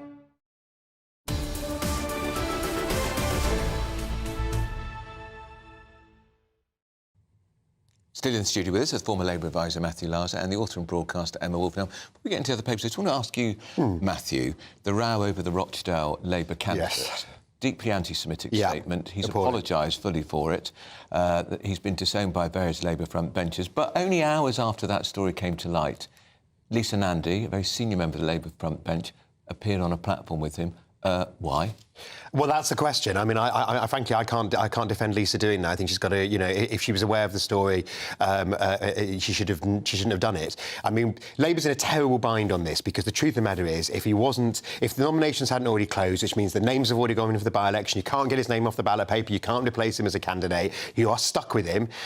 You literally, what do? You either say, you know, stick with him, now he's apologised, or you ask people not to vote Labour, which you clearly can't do. Well, so it's a mess. We've got a couple of emails coming in. John says, this politician's only apologised because he got caught. He should not be allowed to stand for election. He's a disgrace. Well, I think, to be honest with you, I think that's what Keir Starmer's view would be in private, but of course you cannot, because you literally can't get him off the ballot paper. So it's the worst nightmare scenario. But they can withdraw their campaign funding. Yeah, so what they will do is they will withdraw. You will see that the front benches won't be going. It will be scaled down. They'll be pulling staff out subtly. I think Labour is expecting now to lose Rochdale. To be honest, it was pretty worried about it anyway, and this will drive the white vote into the hands of Reform, and I don't think it would do anything to save the Muslim vote for Galloway. I have to say, as a Labour person, I'm really upset that people who were sitting in this meeting, which actually wasn't in Rochdale, was in Lancashire, where he's a councillor. Rochdale's in Greater Manchester, technically, so this was in his own patch that he's normally in. Nobody spoke up about it, so it's pretty disgraceful. And this is tricky, isn't it, for Starmer, because he's made his big pitch, the cleansing of the anti-Semitism of the Corbyn years, the equality and human rights commission, saying it was endemic. He has, but he's also been unclear since the beginning of the Israel-Hamas, you know, the conflict. Since October 7th, he hasn't been clear. He has done his flip-flopping U-turns about whether or not people should call for a ceasefire, then softening that stance. So I think he's in a mess anyway. But, I mean, we've got two by-elections this Thursday, Wellingborough and Kingswood. They're very, very... They're going to be very exciting. And then we have the big Everyone one. Else is looking forward to Valentine's Day on Wednesday. I'm looking forward to the by-elections on Thursday. We're very sad. It's Valentine's Day on Wednesday, isn't it? It is. Who cares? Are you not ready with your... It's Ash Wednesday. As a good Catholic boy, that means abstinence for me. I can't be boozing and eating. I'm going to Mass. You can still give your partner some flowers. Yeah, but listen, I'm never the sort on Ash Wednesday, two blokes to have a nice twee romantic dinner in a little restaurant with a little candle. Well, they put the prices up, don't they? And the food is terrible and service is appalling. Yeah, so you can go at the weekend. You'll do something at the weekend. Are you doing something with... I haven't got a Valentine. Anyone doing famous I hope my 3-year-old will get me some... Exactly. What about you, darling? I just find the whole thing terribly commercialised and I'm very cynical about it. To be honest. Love should be shown every single day of the week between people. Exactly. Pip's got 3 dogs who she loves to bits. What's my dog's got to do with this? Well, you buy them a Valentine's card. I might get a Valentine's card for my dogs. There you go. Lovely idea. Pip, maybe we'll get some anonymous ones. I'll send you one if you send me one, Pip. Done. We'll do that. We'll do that. Should we just quickly mention the Super Bowl? Because we haven't got long, and we don't want to talk about it for very long. But I the don't pictures are understand good. the rules. Let's take a look at the Super Bowl overnight. This was Usher. Andrew has no idea who Usher is. The only Usher I know who performs at a wedding reception. So Usher performed at half-time. Have you heard of the Beatles, Andrew? Yeah. And of course, who everybody says stole the show? Not the winners. The Kansas City... Who were the winners? Kansas City Giants, wasn't it? Yeah. Everyone says... It's Kansas City Chiefs, I apologise. They beat the San Francisco 49ers. Why is he taking his And who was there but Taylor Swift? And everyone's... It's a Swift Bowl, isn't it? She dates one of the players. Yeah. She dates the player Travis, isn't it? Yeah. Travis Kelce. And she flew in from the Far East in her private jet. Yeah, so she has been... There's actually someone who's been tracking her, but she has done hundreds of thousands of miles. She's on her era's big international tour. She was in Melbourne, I think. Hold that thought. We'll continue this at the top of the hour. A brighter outlook with Box Solar, sponsors of weather on GB News. Hello there, good morning to you. I'm Jonathan Vautry here with your GB News weather forecast provided by the Met Office. Quite a changeable week of weather ahead of us, but we start with low pressure situated to the north of the UK. Wind circling in an anti-clockwise direction around that means we feed in some quite cool polar air from the northwest. That air is also streaming in some showers. They'll be most frequent today across northwestern districts, heavy around at times, even falling as sleet and snow over higher ground areas of Scotland, Northern Ireland, the Pennines as well. If you're further towards the east and the south, though, you're more likely to stay dry, a decent number of sunny intervals during the day, temperatures around 6 to 11 degrees Celsius, but feeling quite cold along coasts in the northwest where we have some blustery winds around, and they'll transfer their way northwards as we head throughout the night, some gales around coastal areas of Scotland over time. Some organised bands of showers just pushing their way across the country during tonight, but there will be clear intervals in between all of that, and underneath those starry skies, temperatures will drop off a touch, low single figures for many of our towns and cities, a patchy frost possible in rural spots, maybe some icy stretches in a few areas as well. But for many areas away from Scotland, we start off a fine day on Tuesday. A lot of sunshine in there as well, but we are going to see the cloud thickening from the southwest, outbreaks of rain arriving into southwest England, Wales, Northern Ireland later on as well. Turning windier as well, but they are coming from a southwesterly direction, which is feeding in some milder air. So double digits possible in the southwest, single figures elsewhere, but that milder air is going to push its way across all areas of the UK as we head towards Wednesday. Enjoy your day. Bye-bye. That warm feeling inside from Boxed Boilers, sponsors of weather on GB News. Now then, Lee Anderson here. Join me on GB News on my show, The Real World, every Friday at 7 p.m. I'm not eating bloody cat. Are you Delicious. mental? Open your mouth. OK, here comes a train. Reminds me of the scene in Singing in the Rain. Adam, is that a good one? Whoa! Join me at 7 on GB News, Britain's news channel. Martin Daubney. Weekdays from 3 p.m. Or they're trying to make it better, or they're trying to make it slower, a lot slower. Slower enough, in fact, for it to sufficiently allow the boats to start coming in to cause further political damage to Rishi Sunak. Which it will do if it carries on. Of course it will. And this is the Labour peers, the Lib Dem peers, and no doubt some of the Conservative wets, banding together, causing political damage to Rishi Sunak. And the longer it goes on, the worse it will be for the Conservative Party. There's now a deadline on the Rwanda plan. It's got to start working this summer to have any electoral benefit for Rishi Sunak, because of course if the election is in November, by then the crossings will slow down. It's got to be up and running by about May or June, and then they'll take it from there. Cool. And you have a crumb of comfort for us. Rishi Sunak met a Prime Minister. Well, a crumb of comfort for those who want to stop the boat, certainly, or we'll get towards it. The PM today met Alexander De Croo, who's a Belgian Prime Minister. They've agreed a UK-Belgium law enforcement cooperation agreement. In short, that is a focus on surveillance and information, ultimately, which should help stop the boats. Not many boats make crossings from Belgium, but it's the kind of, they can hopefully use law enforcement. These are the kind of deals which Sir Keir Starmer's talking about. If he becomes Prime Minister, he'll do more of these deals with countries on the continent, and this shows that the Tory PM can do them too. And there may be intelligence sharing of crime gangs that operate within Belgium. As you say, it's a much, much further distance, much more perilous across the North Sea. Very unlikely that people will be leaving in any great numbers from Belgium.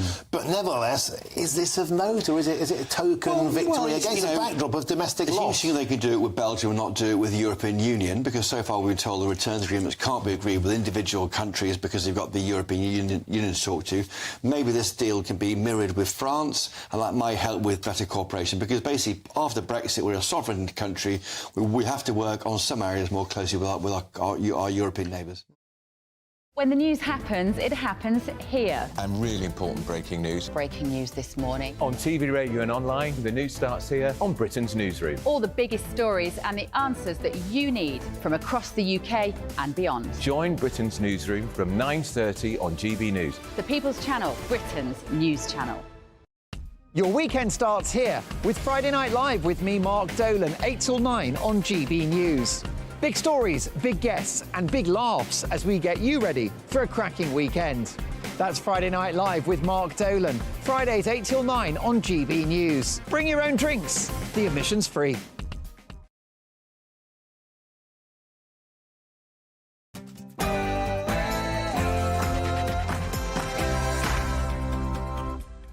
It's 11 a.m. on Monday, the 12th of February. This is Britain's Newsroom on GB News with me, Andrew Pearce, and Pip Thompson. It's the first big election event of the year, and GB News is hosting a special People's Forum with the Prime Minister himself, where he will be answering questions from you, the public, tonight. Rafah ground offensive. Is Israel preparing for further fighting in the Gaza Strip? As it's announced, 2 more Israeli hostages have been rescued overnight. Bibi conversion chaos, as it's revealed 1 in 10 residents of the Bibi Stockholm barge are regularly attending church services and are converting to Christianity in record numbers. Should the government take religion out of any consideration around asylum claims?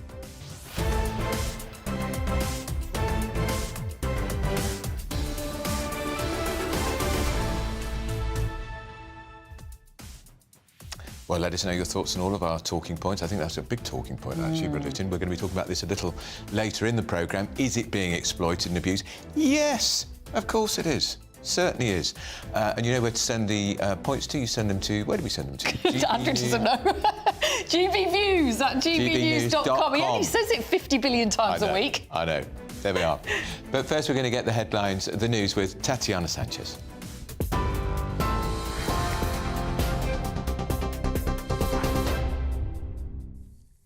Andrew, thank you. Your top stories from the GB Newsroom this morning. The Prime Minister has been defending his government's action on the economy, insisting it's now turned a corner. During a visit to Harrogate, he acknowledged it's been a difficult few years for households. Data published later this week will show whether or not the UK has slipped into a technical recession. The last couple of years have been undoubtedly difficult for the country and the economy, recovering from COVID, the war in Ukraine, the impact on energy bills. But at the start of this year, I really believe that the economy has turned a corner and we're heading in the right direction. You can see inflation has come down from 11% to 4%. Mortgage rates are starting to come down. Wages have been rising consistently now. Because of the economic circumstances are improving, we've been able to cut taxes. Meanwhile, the Prime Minister's Safety of Rwanda bill is set to face more opposition when it returns to the House of Lords later. It's as a joint committee made up of MPs and peers said the law is fundamentally incompatible with the UK human rights obligations. The House of Lords will vote on a series of amendments designed to weaken Rishi Sunak's legislation to deport asylum seekers. Fraud offences have risen sharply in the UK, accounting for 40% of all crime. The government, therefore, is launching a fraud campaign called Think Fraud, aiming to help protect people themselves. There were 3.3 million offences in the year ending June last year, according to ONS crime figures for England and Wales. Labour's accusing the Conservatives of being at fault for the almost 8-fold increase of cases. Security Minister Tom Tugendhat attended a raid in East London this morning. He says the government's doing all it can to minimise fraud. Well, it's down 13% year on year, so that demonstrates at the very least that we're extremely serious about bringing it down. And then the investment in officers, 400 new officers into the National Fraud Squad and the National Fraud Intelligence Unit, means that what we're doing is we're actually targeting fraud where it really matters. We're also organising an international fraud conference, which will be coming up in March. And all of this is working together with the Online Fraud Charter, which has already taken fraud very seriously on online platforms and managed to reduce it. Israeli forces freed 2 hostages overnight during a raid in Rafah in southern Gaza. Fernando Simon Marman and Louis Hare were among more than 200 people kidnapped in October last year. The operation to free them came under the cover of airstrikes. The Hamas-run health ministry says 67 Palestinians were killed. Israel's Prime Minister Benjamin Netanyahu says pressure will continue until there's a total victory against Hamas. Both the Foreign Secretary Lord Cameron and Labour leader Sir Keir Starmer have voiced their concerns about the prospect of a military offensive in Rafah, where over 1 million displaced people are sheltering. And 1 in 5 NHS jobs are now filled by non-UK nationals. New NHS data shows 1/3 of doctors and 3 in 10 nurses working in the health service come from overseas, the highest proportion since records began. The overall figure for NHS England in September last year was at 20.4%. That's up from 13% in 2016. Health bosses say it reflects how the NHS depends on its talented international workforce, but warns overseas recruitment can't fill vacancies forever. For the latest stories, sign up to GB News Alerts by scanning the QR code on your screen or go to gbnews.com/alerts.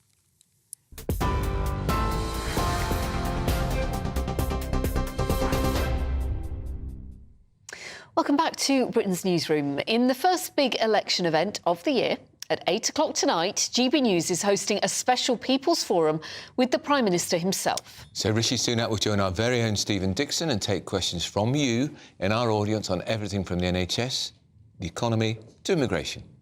Joining us now is our political editor, Christopher Hope, who is in the northeast for us. Christopher, do we know, or do you have any prediction about what sort of reception Rishi Sunak is going to get? Because he has had quite a tough time of it, hasn't he? I say in recent days, but in recent months, really. Yeah, it never rains, but it pours for the PM. We're here in County Durham awaiting tonight's show. It'll be fascinating, 8 p.m. to 9 p.m. on GB News. The PM has invited questions so far in a shout-out to our viewers. He asked for questions on the economy, immigration and the NHS and anything else, and that's the point. He doesn't know what he's going to be asked. We're going to have 2 microphones lined up where our viewers, selected by Survation to match voting intention across the country, will ask him, the PM, whatever they want. It's live TV, it's unpredictable, it's quite risky, I think, for the PM, but I think it's a risk worth taking. They're 20 points behind in the polls. They want to demonstrate the Sunak that many of you will see in private, one who's quite passionate about cutting taxes when they can afford it, passionate about controlling the small boats crossings, of course, a lingering sore for this government. So I think it's a risk, but it's a risk worth taking for the government. The questions that might come up, well, I wonder whether they might ask about why a millionaire like him pays just 20% tax, as we found out on Friday night when the government released his tax return. Lots of questions. What's your favourite one, Pip and Andrew? Well, I'm still fascinated by his fasting. So I'm intrigued, Chris. It's Monday. We know normally he starts the fast at 5 o'clock on a Sunday night. So what has he had since 5 o'clock? He just drank a glass of water? No tea, no coffee? I'm fascinated by it. You also made a good point, didn't you, about his tax return? Yeah. What was that question you said you'd... Well, how does a man whose wife is worth £800 million, he's a considerably rich man in his own right because of all his financial investments, he's only paying 20p tax when you think he'd be paying 45p tax? Yeah, those are both great questions. I mean, I've had my cooked breakfast on my trip up here to County Durham. I don't know how he survives with no food. I mean, it'll be towards the end of his fast tonight when he meets our viewers. I hope he's okay for that. But yeah, it's a good question to ask him. But I think he's going to want to demonstrate that the main message coming out from Number 10 is that the plan is working, they say, that towards the end of this year, the economy should be in better shape, and don't risk it with the Labour Party and risk whatever they might plan for government. That's the message coming out from Number 10. I'd also quite like to know, and we've been talking about it this morning, about, you know, should Boris Johnson come back in some shape or form? Should he hit the campaign trail? What does Rishi Sunak think about that idea? I mean, in the last few days, he was saying there is some sort of frequent communication with him. That's right, the speculation in the weekend papers, wasn't there, Pip? And that's certainly an idea because he's the person who built that coalition back in 2019 that now appears to be at risk from a resurgent Labour Party. Mr Johnson, of course, is writing his books. He's going to be appearing on GB News at some point in the near future. He is out of politics, not an MP anymore.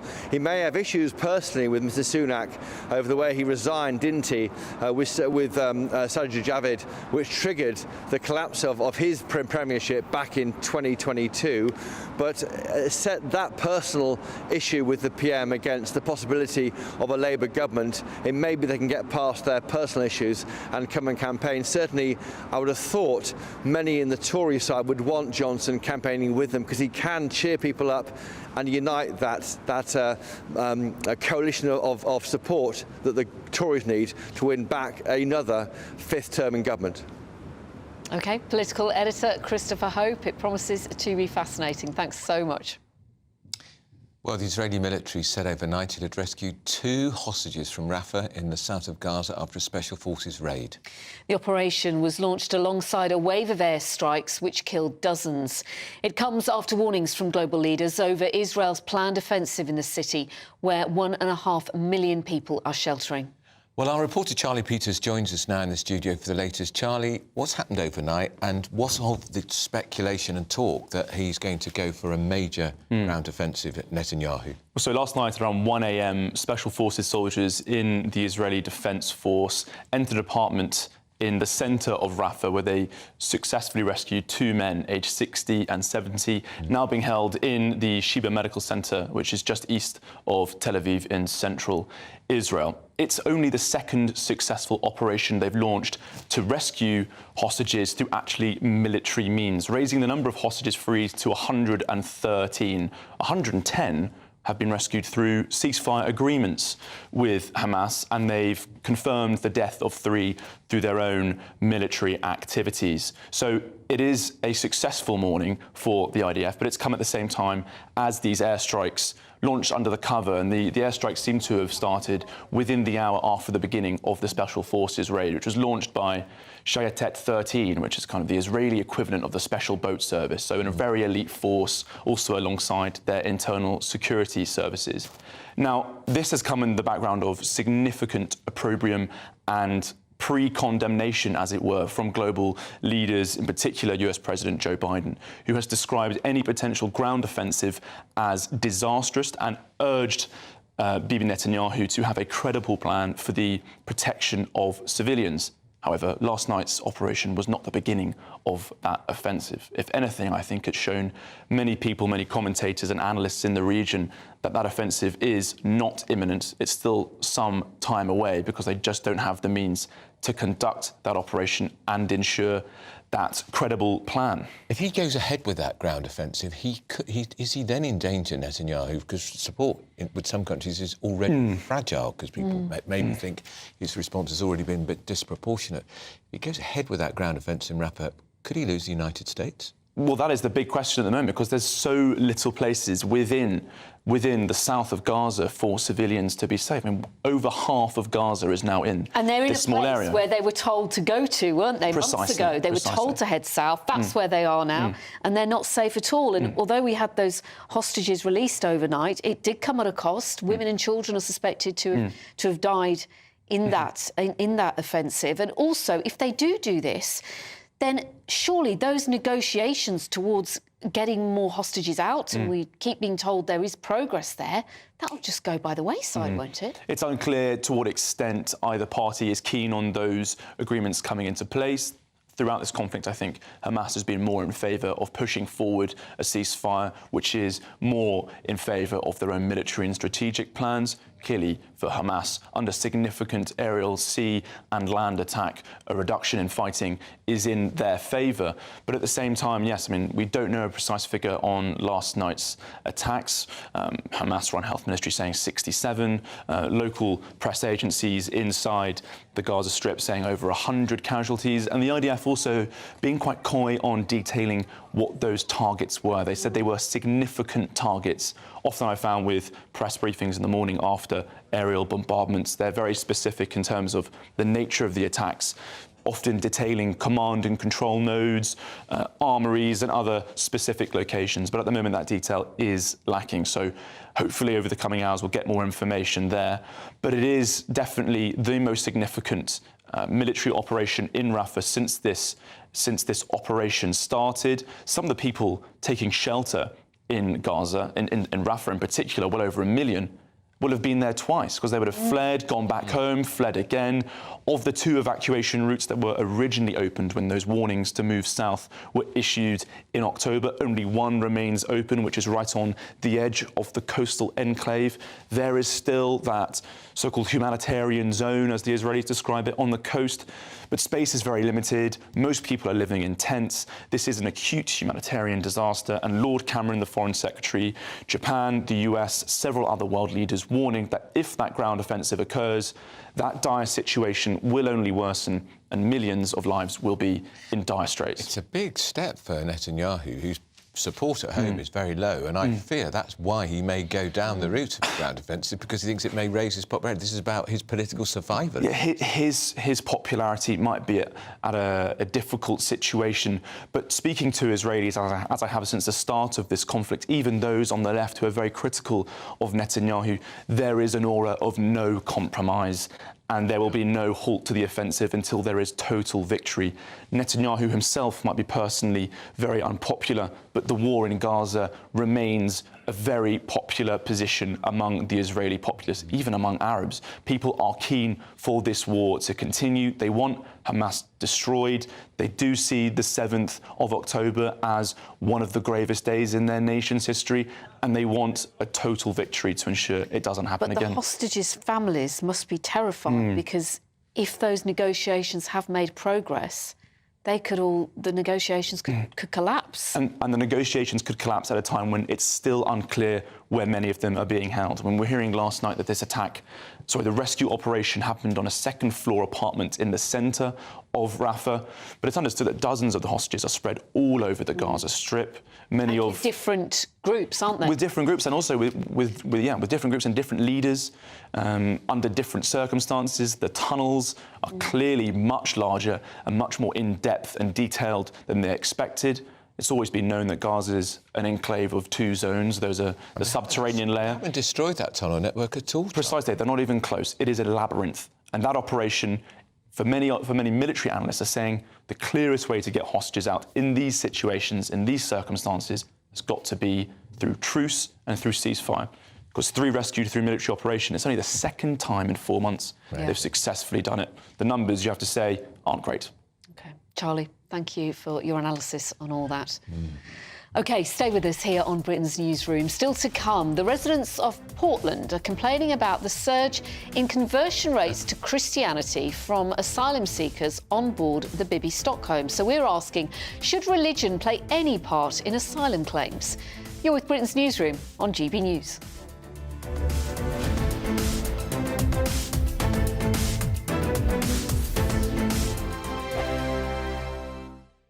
GB News, unlike other broadcasters, isn't obsessed with the London-Westminster bubble. We think there's a nation beyond the M25, and that's why we talk about the issues that matter across the land. Join me on State of the Nation, 8 to 9 o'clock, Monday to Thursday, on GB News. Daisy's listening, and you should too. Now then, Lee Anderson here. Join me on GB News on my show, The Real World, every Friday at 7 p.m. I'm not eating bloody cat. Are you Delicious. mental? Open your mouth. OK, here comes a train. Reminds me of the scene in Singing in the Rain. Adam, is that a good one? Whoa! Join me at 7 on GB News, Britain's news channel. Britain's Newsroom, weekday mornings from 9:30. Are you across this microaggression story? I'm across microaggressions. I'm also across XL bullies. You would not last 5 minutes. Oh, for God's So sake, basic- civil servants, give me strength. So civil servants have been taught not to roll their eyes. Something you do very well. We both do it quite a lot, actually. Because it's seen as an act of microaggression. This, by the way, this costs the taxpayer, this training, £160,000. What the hell is going on in our woke civil service? Who cares if someone rolls their eyes in exasperation? What the hell is going on in our civil service, full stop, if the way that civil servants are communicating with each other is rolling their eyes and looking at their phones? I mean, is the government being run by people who are essentially acting to each other like stroppy teenagers? Yeah. But I'm all right with people, because, you see, I would be in defence of eye rolling. So me too, I couldn't care less. But do you know why? Because I want people to give me their genuine reaction, as long as it's not deeply offensive. But I want to know how people feel. And what they're being told here, civil servants are being taught, and of course this is an area of employment law, because people are taking cases against their bosses who roll their eyes at them. They're saying they're being encouraged to say nothing and nod their heads to promote transparency and inclusion. Don't show what you really think, just nod your head. But I think that comes with then saying what you really think, and this is the key problem, and what these courses are trying to establish. And I looked into some of them when I was researching this, and it's not saying hide what you're feeling. It's saying, rather than huffing and puffing and rolling your eyes, if you've got a disagreement with someone, say I've got a disagreement with someone. Because otherwise, you can't have an effective workplace if people are sort of just passively, aggressively huffing at each other. Why do these civil servants need to be taught this? Why do people need to be taught this? This is just normal discourse in a normal working day. You don't need a seminar on it.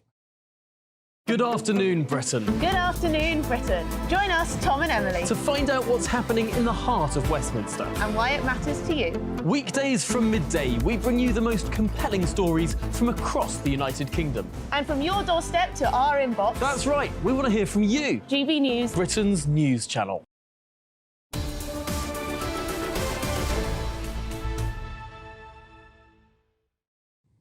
You're with Britain's Newsroom on GB News with Andrew Pearce and Pip Thompson.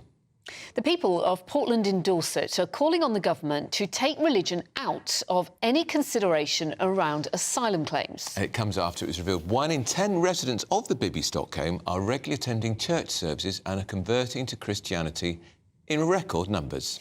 The issue has been thrown into sharp relief after it emerged the Clapham chemical attacker, Abdul Azidi, was allowed to stay in the country when a priest allegedly confirmed he had converted to Christianity. Well, our South West of England reporter Jeff Moody has the story. In an age where attendance at church is at its lowest ever, the Weymouth Baptist Church is bucking the trend. Sunday services are packed with residents from the Bibby Stockholm. Out of the 300 asylum seekers that are currently on board the Bibby Stockholm, around 30 of them, that's 1 in 10, attend church services here at the Weymouth Baptist Church. 6 of them were baptised last weekend alone. A conversion rate that's almost biblical in scale, or a cynical ploy to help their asylum claims. The people of Portland think the latter. Martine Summers is petitioning the government to take issues of religion off the table when it comes to asylum. We are a multicultural country. We welcome all sorts of religions. It shouldn't be a consideration at all as to what religion they are. Father David Palmer is a Catholic priest. He thinks it's wrong to blame the church for these conversions. I mean, ultimately, the Home Office is their job. It's not the job of the church to say, we think this person should or shouldn't stay in this country. In a statement, Weymouth Baptist Church told GB News nearly all the men with whom we have contact became Christians in their native countries, all of which are known to be hostile to the Christian faith. It is in no one's interests to have bogus baptisms, for such baptisms would compromise the integrity of the church, would discredit the gospel we preach, and worse, would dishonour the name of Christ. But GB News has learned that some residents of the Bibby Stockholm have been told their asylum claims are unlikely to be successful, and Portlander Martine Summers believes this could be dangerous. Some of these men may have to go back to their own country whereby Christianity is persecuted. So is the Christian church happy that effectively they could be sending these men back to persecution? They could possibly have blood on their hands. It's a complex issue. Dr. Gavin Ashenden is an Anglican bishop and former chaplain to the late Queen. The problem then develops when the state decides that becoming a Christian or the criteria of religion is going to be instrumental in asylum claims and immigration claims. But having done that, it doesn't take the trouble to work out what becoming a Christian means or how you can test that. In last week's PMQs, Tory MP Tim Lawton launched an attack on the Archbishop of Canterbury. Can I ask the Prime Minister, given that the Church of England has now issued secret guidance for clergy supporting asylum applications for these Damascene conversions, who is the Church accountable to, and are taxpayers being scammed by the Archbishop? The Archbishop has hit back, saying it's the job of the government to protect our borders and of the courts to judge asylum cases. The Church is called to love, mercy and do justice. 3 bodies, 3 distinct roles. The Home Office now says it will launch an investigation into those roles. Meanwhile, the residents of the Bibby Stockholm find themselves in the eye of yet another storm. Jeff Moody, GB News. Well, joining us now is human rights lawyer Shoaib Khan. So, Shoaib, how can this be right, that people can convert to Christianity to stay in the country, and they can do it in a matter of weeks? Yes. I mean, well, it depends what you mean by that. Obviously, like the Archbishop said and the Church has been saying, is their role if anyone is attracted to their religion, to their denomination, to Christianity, it's their role to make that journey. easier for them and to welcome you into the faith. So basically, it is the job of the Home Office to be looking into these claims and seeing who is credible and who is not, and what the motivation behind that is. So for the government, or for the Tories, or for the Home Office, the Home Secretary, to be, pushing that duty onto others, I think that's ridiculous, really. Shoaib, can I just say, isn't it right that lawyers, I'm not saying you particularly, but lawyers in the great human rights industry are encouraging asylum seekers, particularly for countries like Iran or Bangladesh, where it can be very problematic to go back there, to convert to Christianity so they can stay in Britain? The Times has done an investigation today effectively saying just that. I've not seen any evidence at all. I mean, being a member of the industry, as you call it, the legal profession, I've never heard of it. I mean, I would seriously, and like we saw, a few months ago, people, lawyers who were actually abusing the system, or helping immigrants or asylum seekers to abuse the system, they were caught. And I think that's right. I think, even within the profession, the Home Office, the government, anyone, our regulators, if any solicitor, any lawyer is found doing that, of course they need to be stopped. But I think it's just a matter with any profession, whether it's policemen or doctors or anyone, there might be people out there doing things that they're not allowed to do. But obviously, then you need to catch them. But the main thing is you can't denigrate or doubt or dispute, the whole class of the asylum seeker just because of the lawyer's actions then. I have absolutely no problem about lawyers being investigated. What I do have a problem is when someone has converted to a religion, to him being investigated. What are we investigating the church for? Someone goes to the church. Sure, we've had lawyers on this programme saying that only 20 to 30% of asylum claims are genuine, and in his view about the ones converting to Christianity, he said 90% of them are false. Yes, well, that's a view. I'm not sure what that means. Maybe we don't need an investigation. That's what it means. Maybe They're gaming the system, Shoaib. They're gaming the system. No, but how? Is there absolutely any evidence of that? We see, and just like this government does every single time with any issue, there's one case, and then suddenly there's an investigation. Everything needs to be, for the past 20 years, any asylum seeker was Christian, needs to be investigated. What does this even mean? I'm not sure. What exactly are they investigating? Why are people converting to Christianity? What the church's role is? Like the Archbishop said, it's the Home Office's role. If you think someone is lying or, defrauding the system, it's the Home Office's role in that particular case to stop that. So what is this whole entire investigation about? Why are people converting to Christianity? Or why is the church allowing people to convert? Is that really what we're questioning right now? Well, we know the church doesn't approve of the Rwanda bill because half of the bishops in the House of Lords are voting against it at every opportunity. So it seems to me quite obvious that members of the church are conniving with asylum seekers to enable them to stay here.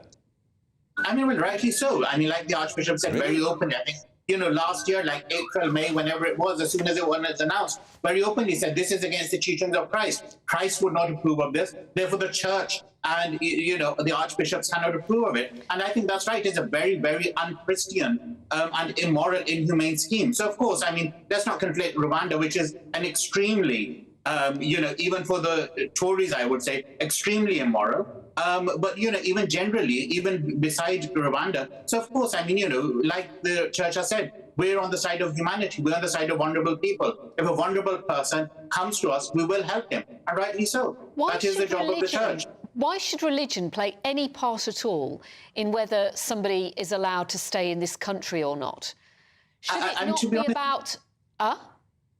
Sorry, I'm not sure. I'll be genuinely asking that because on the one hand, people say, so many people, particularly on the right, say, the Refugee Convention, other laws, international human, take it back to basics, take it back to where it was in the 50s. Why was it developed? It was developed after the Second World War. Are we genuinely saying the Jewish people, we should not have considered whether they're Jewish or not? Of course, it was the Jewish religion, the Jewish community that was at risk, not a particular group of Germans. They weren't being attacked because they were German.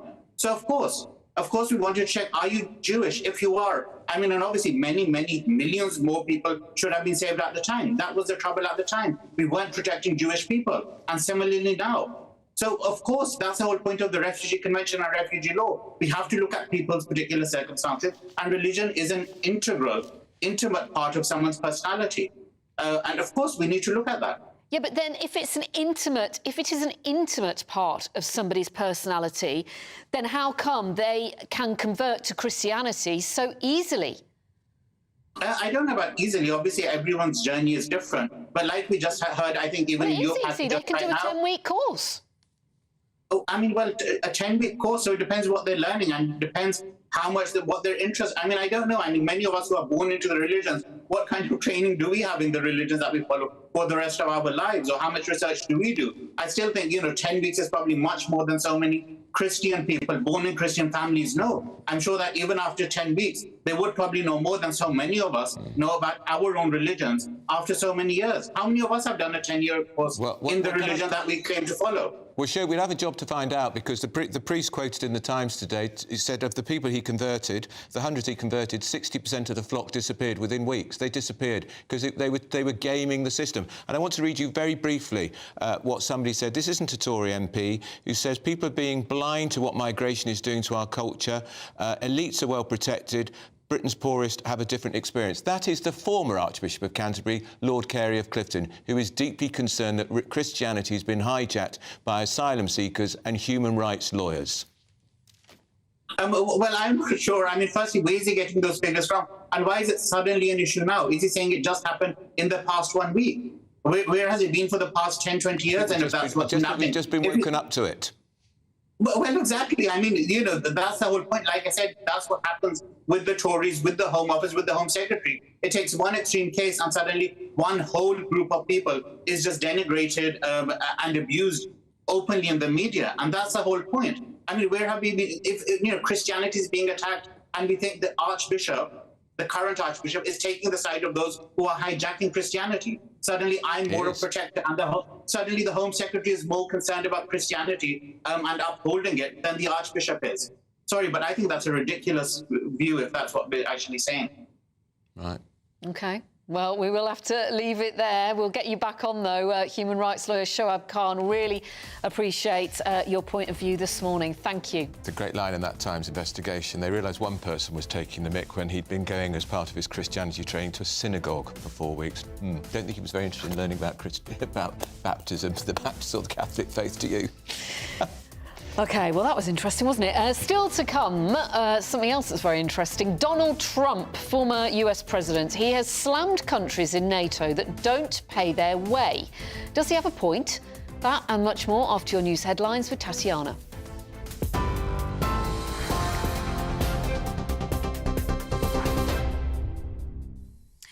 Pip, thank you. It's 11:32. These are your top stories from the GB Newsroom. The Prime Minister has been defending his government's action on the economy, insisting it's now turned a corner. During a visit to Harrogate, he acknowledged it's been a difficult year for households. Data published later this week will show whether or not the UK has slipped into a technical recession. Rishi Sunak didn't say whether that would end the prospect of further tax cuts. The last couple of years have been undoubtedly difficult for the country and the economy, recovering from COVID, the war in Ukraine, the impact on energy bills. But at the start of this year, I really believe that the economy has turned a corner and we're heading in the right direction. You can see inflation has come down from 11% to 4%. Mortgage rates are starting to come down. Wages have been rising consistently now. Because the economic circumstances are improving, we've been able to cut taxes. Meanwhile, the Prime Minister's Safety of Rwanda bill is set to face more opposition when it returns to the House of Lords later. It says a joint committee made up of MPs and peers said the law is fundamentally incompatible with the UK human rights obligations. The House of Lords will vote on a series of amendments designed to weaken Rishi Sunak's legislation to deport asylum seekers. Fraud offences have risen sharply in the UK, with the Home Office saying it accounts for 40% of all crime. The government's now launched the Stop Think Fraud campaign to help people to protect themselves. Figures show there were 3.3 million offences in the year ending June in England and Wales last year. Labour's accusing the Conservatives of being at fault for the almost eightfold increase of cases. For all the latest stories, sign up to GB News Alerts by scanning the QR code on your screen or go to gbnews.com/alerts.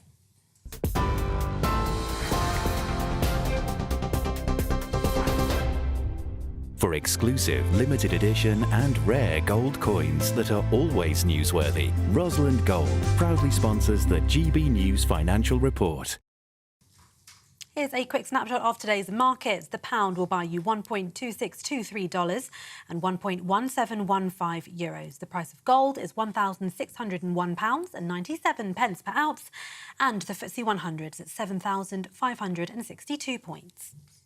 Rosalind Gold proudly sponsors the GB News Financial Report.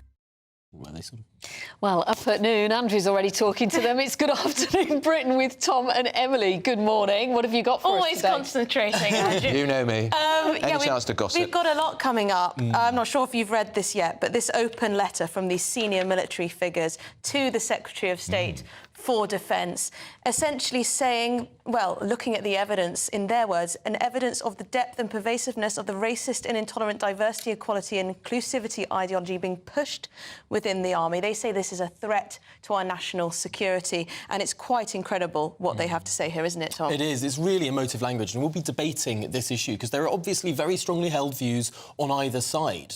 On the one hand, some people say that we need a military that is in line with our values and not like the sort of authoritarian regimes elsewhere in the world. But on the other hand, there are real risks that people foresee that are spoken about in this letter. The Defence Secretary has already spoken about this being sort of a pre-war situation. We need to be prepared for war if it does come, and perhaps an army that isn't as regimented, that isn't as disciplined, that is more, for want of a better word, liberal, might not be one that is a fit fighting force. I mean, they talk about the Russians, Iranians and Chinese will be observing our descent into self-hatred and obsessing over diversity and inclusion with glee. And one of the reservations these army officers have is that the standards will be lowered in the race to pursuit of diversity. Yeah. We'll take them because they tick the right box. It's really worrying, isn't it? Very worrying. And it goes deeper. They say racialising everything is both disgusting and reprehensible. They're very much anti the entire sort of diversity and inclusion, equality, mantra, ideology, whatever you want to call it. Are they right to be? Why have they only just woken up to it? Well, this is also in the context, of course, of comments made by Donald Trump in the last few days that really do perhaps risk further conflict in this part of the world. We know that in recent years, around half of NATO countries haven't spent 2% of their GDP on defence, and Donald Trump saying that if they're not paying, the United States might not commit to that treaty obligation to defend them. Is that a welcoming sign for aggressors to invade certain countries in Europe? Well, that's a big question. Or is he right to call them out? That would include Germany, who haven't paid the 2% for years. No. And France. France, yeah. It is remarkable. Some of the richest countries in Europe just simply haven't been paying their way, sort of leaning, knowing that the Americans would defend them should anything come. So, on the one hand, is it right for the Americans to play hardball and get these countries to spend more, or is this undermining the whole principle of NATO to start with, this principle of collective defence? Okay. Fascinating. We're looking into that. Big question. Next with our guests. For now, though, you are with Britain's Newsroom on GB News. 2024, a battleground year. The year the nation decides. As the parties gear up their campaigns for the next general election. Who will be left standing when the British people make one of the biggest decisions of their lives? Who will rise? And who will fall? Let's find out together. For every moment, the highs, the lows, the twists and turns. We'll be with you for every step of this journey. In 2024, GB News is Britain's election channel. The Camilla Tominey Show, Sunday mornings from 9:30. What you've got to do is, it's a collective. You've got to look like a meteorologist. Nobody out there is necessarily going to be a meteorologist, but what I do on a daily basis is I look globally. I look at what we've got in terms of the track of weather that we've had in the UK. So if you go back a couple of years and we go back to the heat wave of July, August 2022, 40.3 degrees, there's a dot in the landscape, and before then there was other incidents going on. Now that was a huge dot because that was extreme temperatures, and then we, since then, last summer, although we didn't get that kind of record, we saw months with records, various months, May and June and September and October, all-time records. So another dot, and then you're looking again globally. What's going on globally? What's going on in China, in USA, in Africa, now in Australia, for example, records falling like 9 pins. So when these storms come along, you've got to say, OK, would they have happened anyway? The answer is probably yes. They probably would have done. But when you start getting where we're up to with Jocelyn is number 10, then that's not the record. The record is 11 named storms, 2015-16. So we've been there before, but only a few years ago. So these things are starting to mount up. And do you know what? On the can of climate change, climatologists, better people than me, people who study this expertly, and they look at it and they say, OK, what we're going to get with extra dimension of heat in the atmosphere, which energy and heat that basically means that you've got more intense storms potentially that can carry more water. What do you get? You get higher wind velocities and you get more water and or snow. We've just gone through a period where parts of this country have been deluged and flooded for the first time. Yes. I'm Michelle Dewberry, and I'm not here to tell you what to think. I'd much rather hear what you have to say. So send in your opinions to gbviews@gbnews.com. Keep them clean, and you never know, I might read them out. With my panel here on Jubes & Co, we debate, we get stuck into the issues of the day on a show where all views are welcome, especially yours. GB News, the People's Channel, Britain's news channel.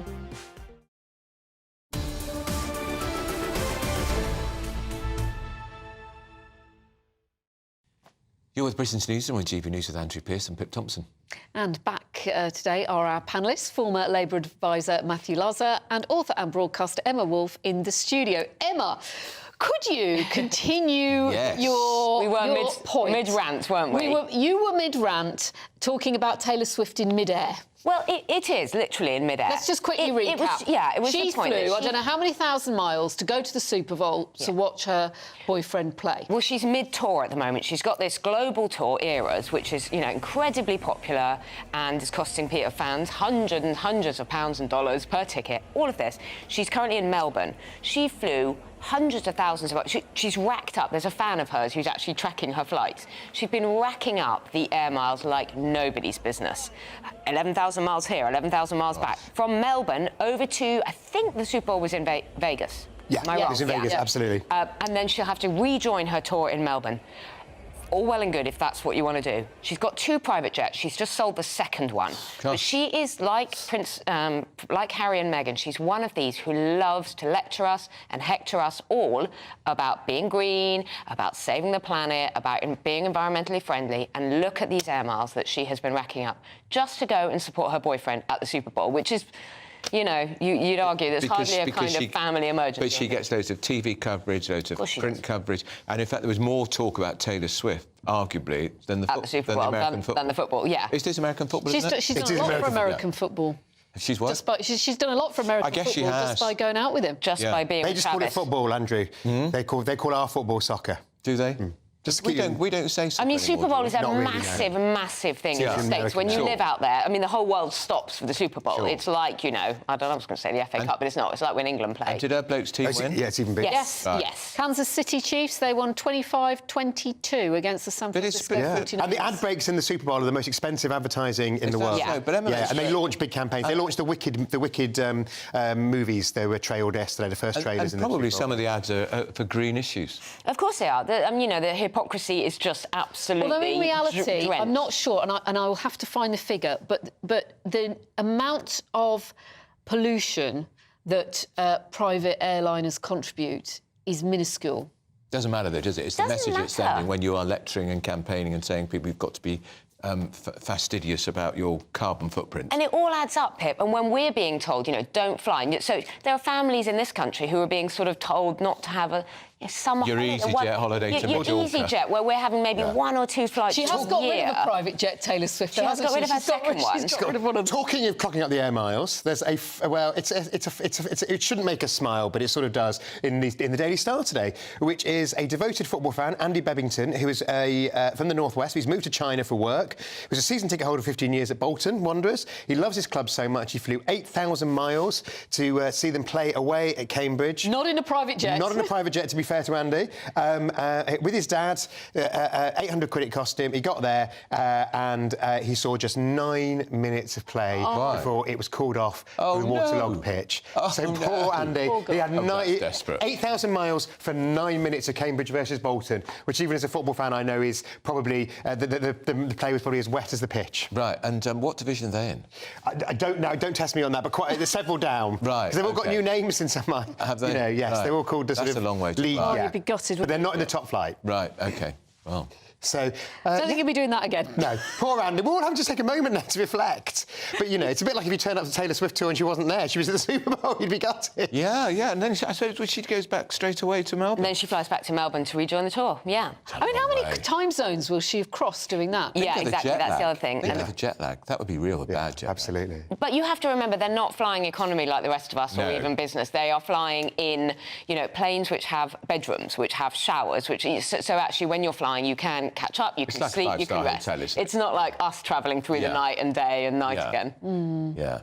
I've gone off Taylor Swift ever since she appeared to ignore Celine Dion, didn't she, at the Grammys last week? Did she? Grabbed her trophy, which Celine Dion was presenting, just grabbed it off her. I mean, Celine Dion's like a legend. Even Andrew knows who Celine Dion is. I do. I know who Taylor Swift is, but I couldn't tell you a single song she's ever sung or a single hit record, and I don't know why she's so popular.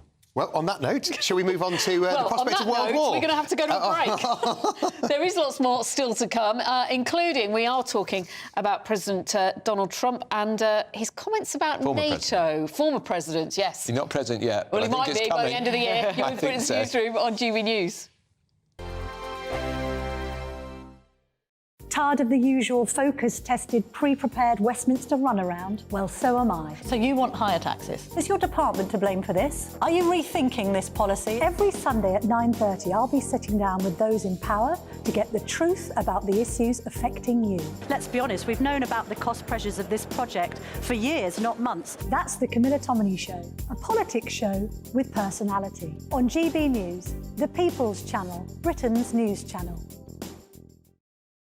GB News Breakfast. Every day from 6 a.m. Claire, you want to talk by cars growing by a couple of centimetres a year? Yeah, well, 1 centimetre every 2 years. Okay. It's unrelenting because the people are so fixated on the big SUVs. The sales have gone through the roof, and yet it's James Nix, the analyst for Transport and Environment Campaign, said the author of the report on the trend said, spurred on by sales of the largest SUVs, vehicles are getting wider every year. Now, what does that mean for us? Well, it means that our roads weren't... comfortable ride, beautiful engines, smooth. I mean, it's luxury, it's gorgeous. Well, as I know, I used to have two, but I don't... You used to have 2 SUVs? Well, one SUV at a time, but I had 2 brands of them. But I'd no longer drive in London now because I just don't see the point, because of the ULEZ, because of the, you can turn down a thing and get fined. Parking spaces, whatever. The growth in car size also causes issues for their drivers. The report found that largely luxury SUVs, which are about 2 metres wide, no longer fit in off-street parking. That's true. They also leave too little space for passengers to get in and out of the vehicles in typical off-street spaces, and they're about 2.4 metres wide, the report found. And I'll tell you, I was stuck in a bus last night trying to get home, and the buses couldn't move because the streets were too crammed with all of these massive cars either side. Chelsea tractors. And it was gridlocked. Yeah, but maybe they're not the problem, maybe the buses are the problem. The buses take people to their place of work and get them I'd like home. to know when, because when I go through London, all I see is empty buses. Oh, you're lucky. Every time I'm on one, they're full. Well, they're obviously only full at rush hour. You see, the thing is, property developers, when they do high-rise car parks or, they build a multiplex cinema and there's a car park attached to it, that's not my fault that I can't fit into their space. It's their fault. So it's all driven by money, isn't it? The more spaces that they have, the more people they can get. I'm Michelle Dewberry, and I'm not here to tell you what to think.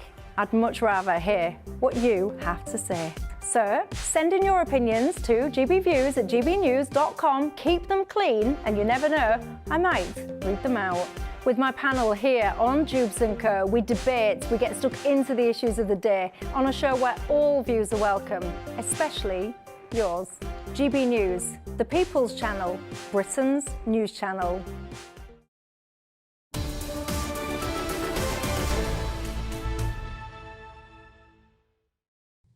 Welcome back. Still with us is former Labour advisor Matthew Laza and author and broadcaster Emma Wolfe. We were talking about former President Donald Trump, who's suggested, Matthew, that the US would not protect NATO, and the NATO chief has said that that undermines all of our security. Absolutely, including, crucially, the security of the United States. I think he's played a blinder. Just to remind people that over the weekend, President Trump has effectively seemed to encourage Russia to bomb any NATO member that hadn't paid its dues. Former president. Well, they still call him Mr. President in America. Yeah, you're president forever, even though but we don't not have in to office. play that game. OK, we won't be American. So the Donald, let's call him the Donald, has said that if you don't pay your dues in NATO, and that's a target of 2% of your GDP, which, frankly, most of the European NATO members, particularly Germany, which is the largest economy in Europe, doesn't meet. He said that any large NATO country who doesn't pay up, he would encourage anybody to come and bomb them. Not even say that he wouldn't go to their protection, but he would actually sort of actively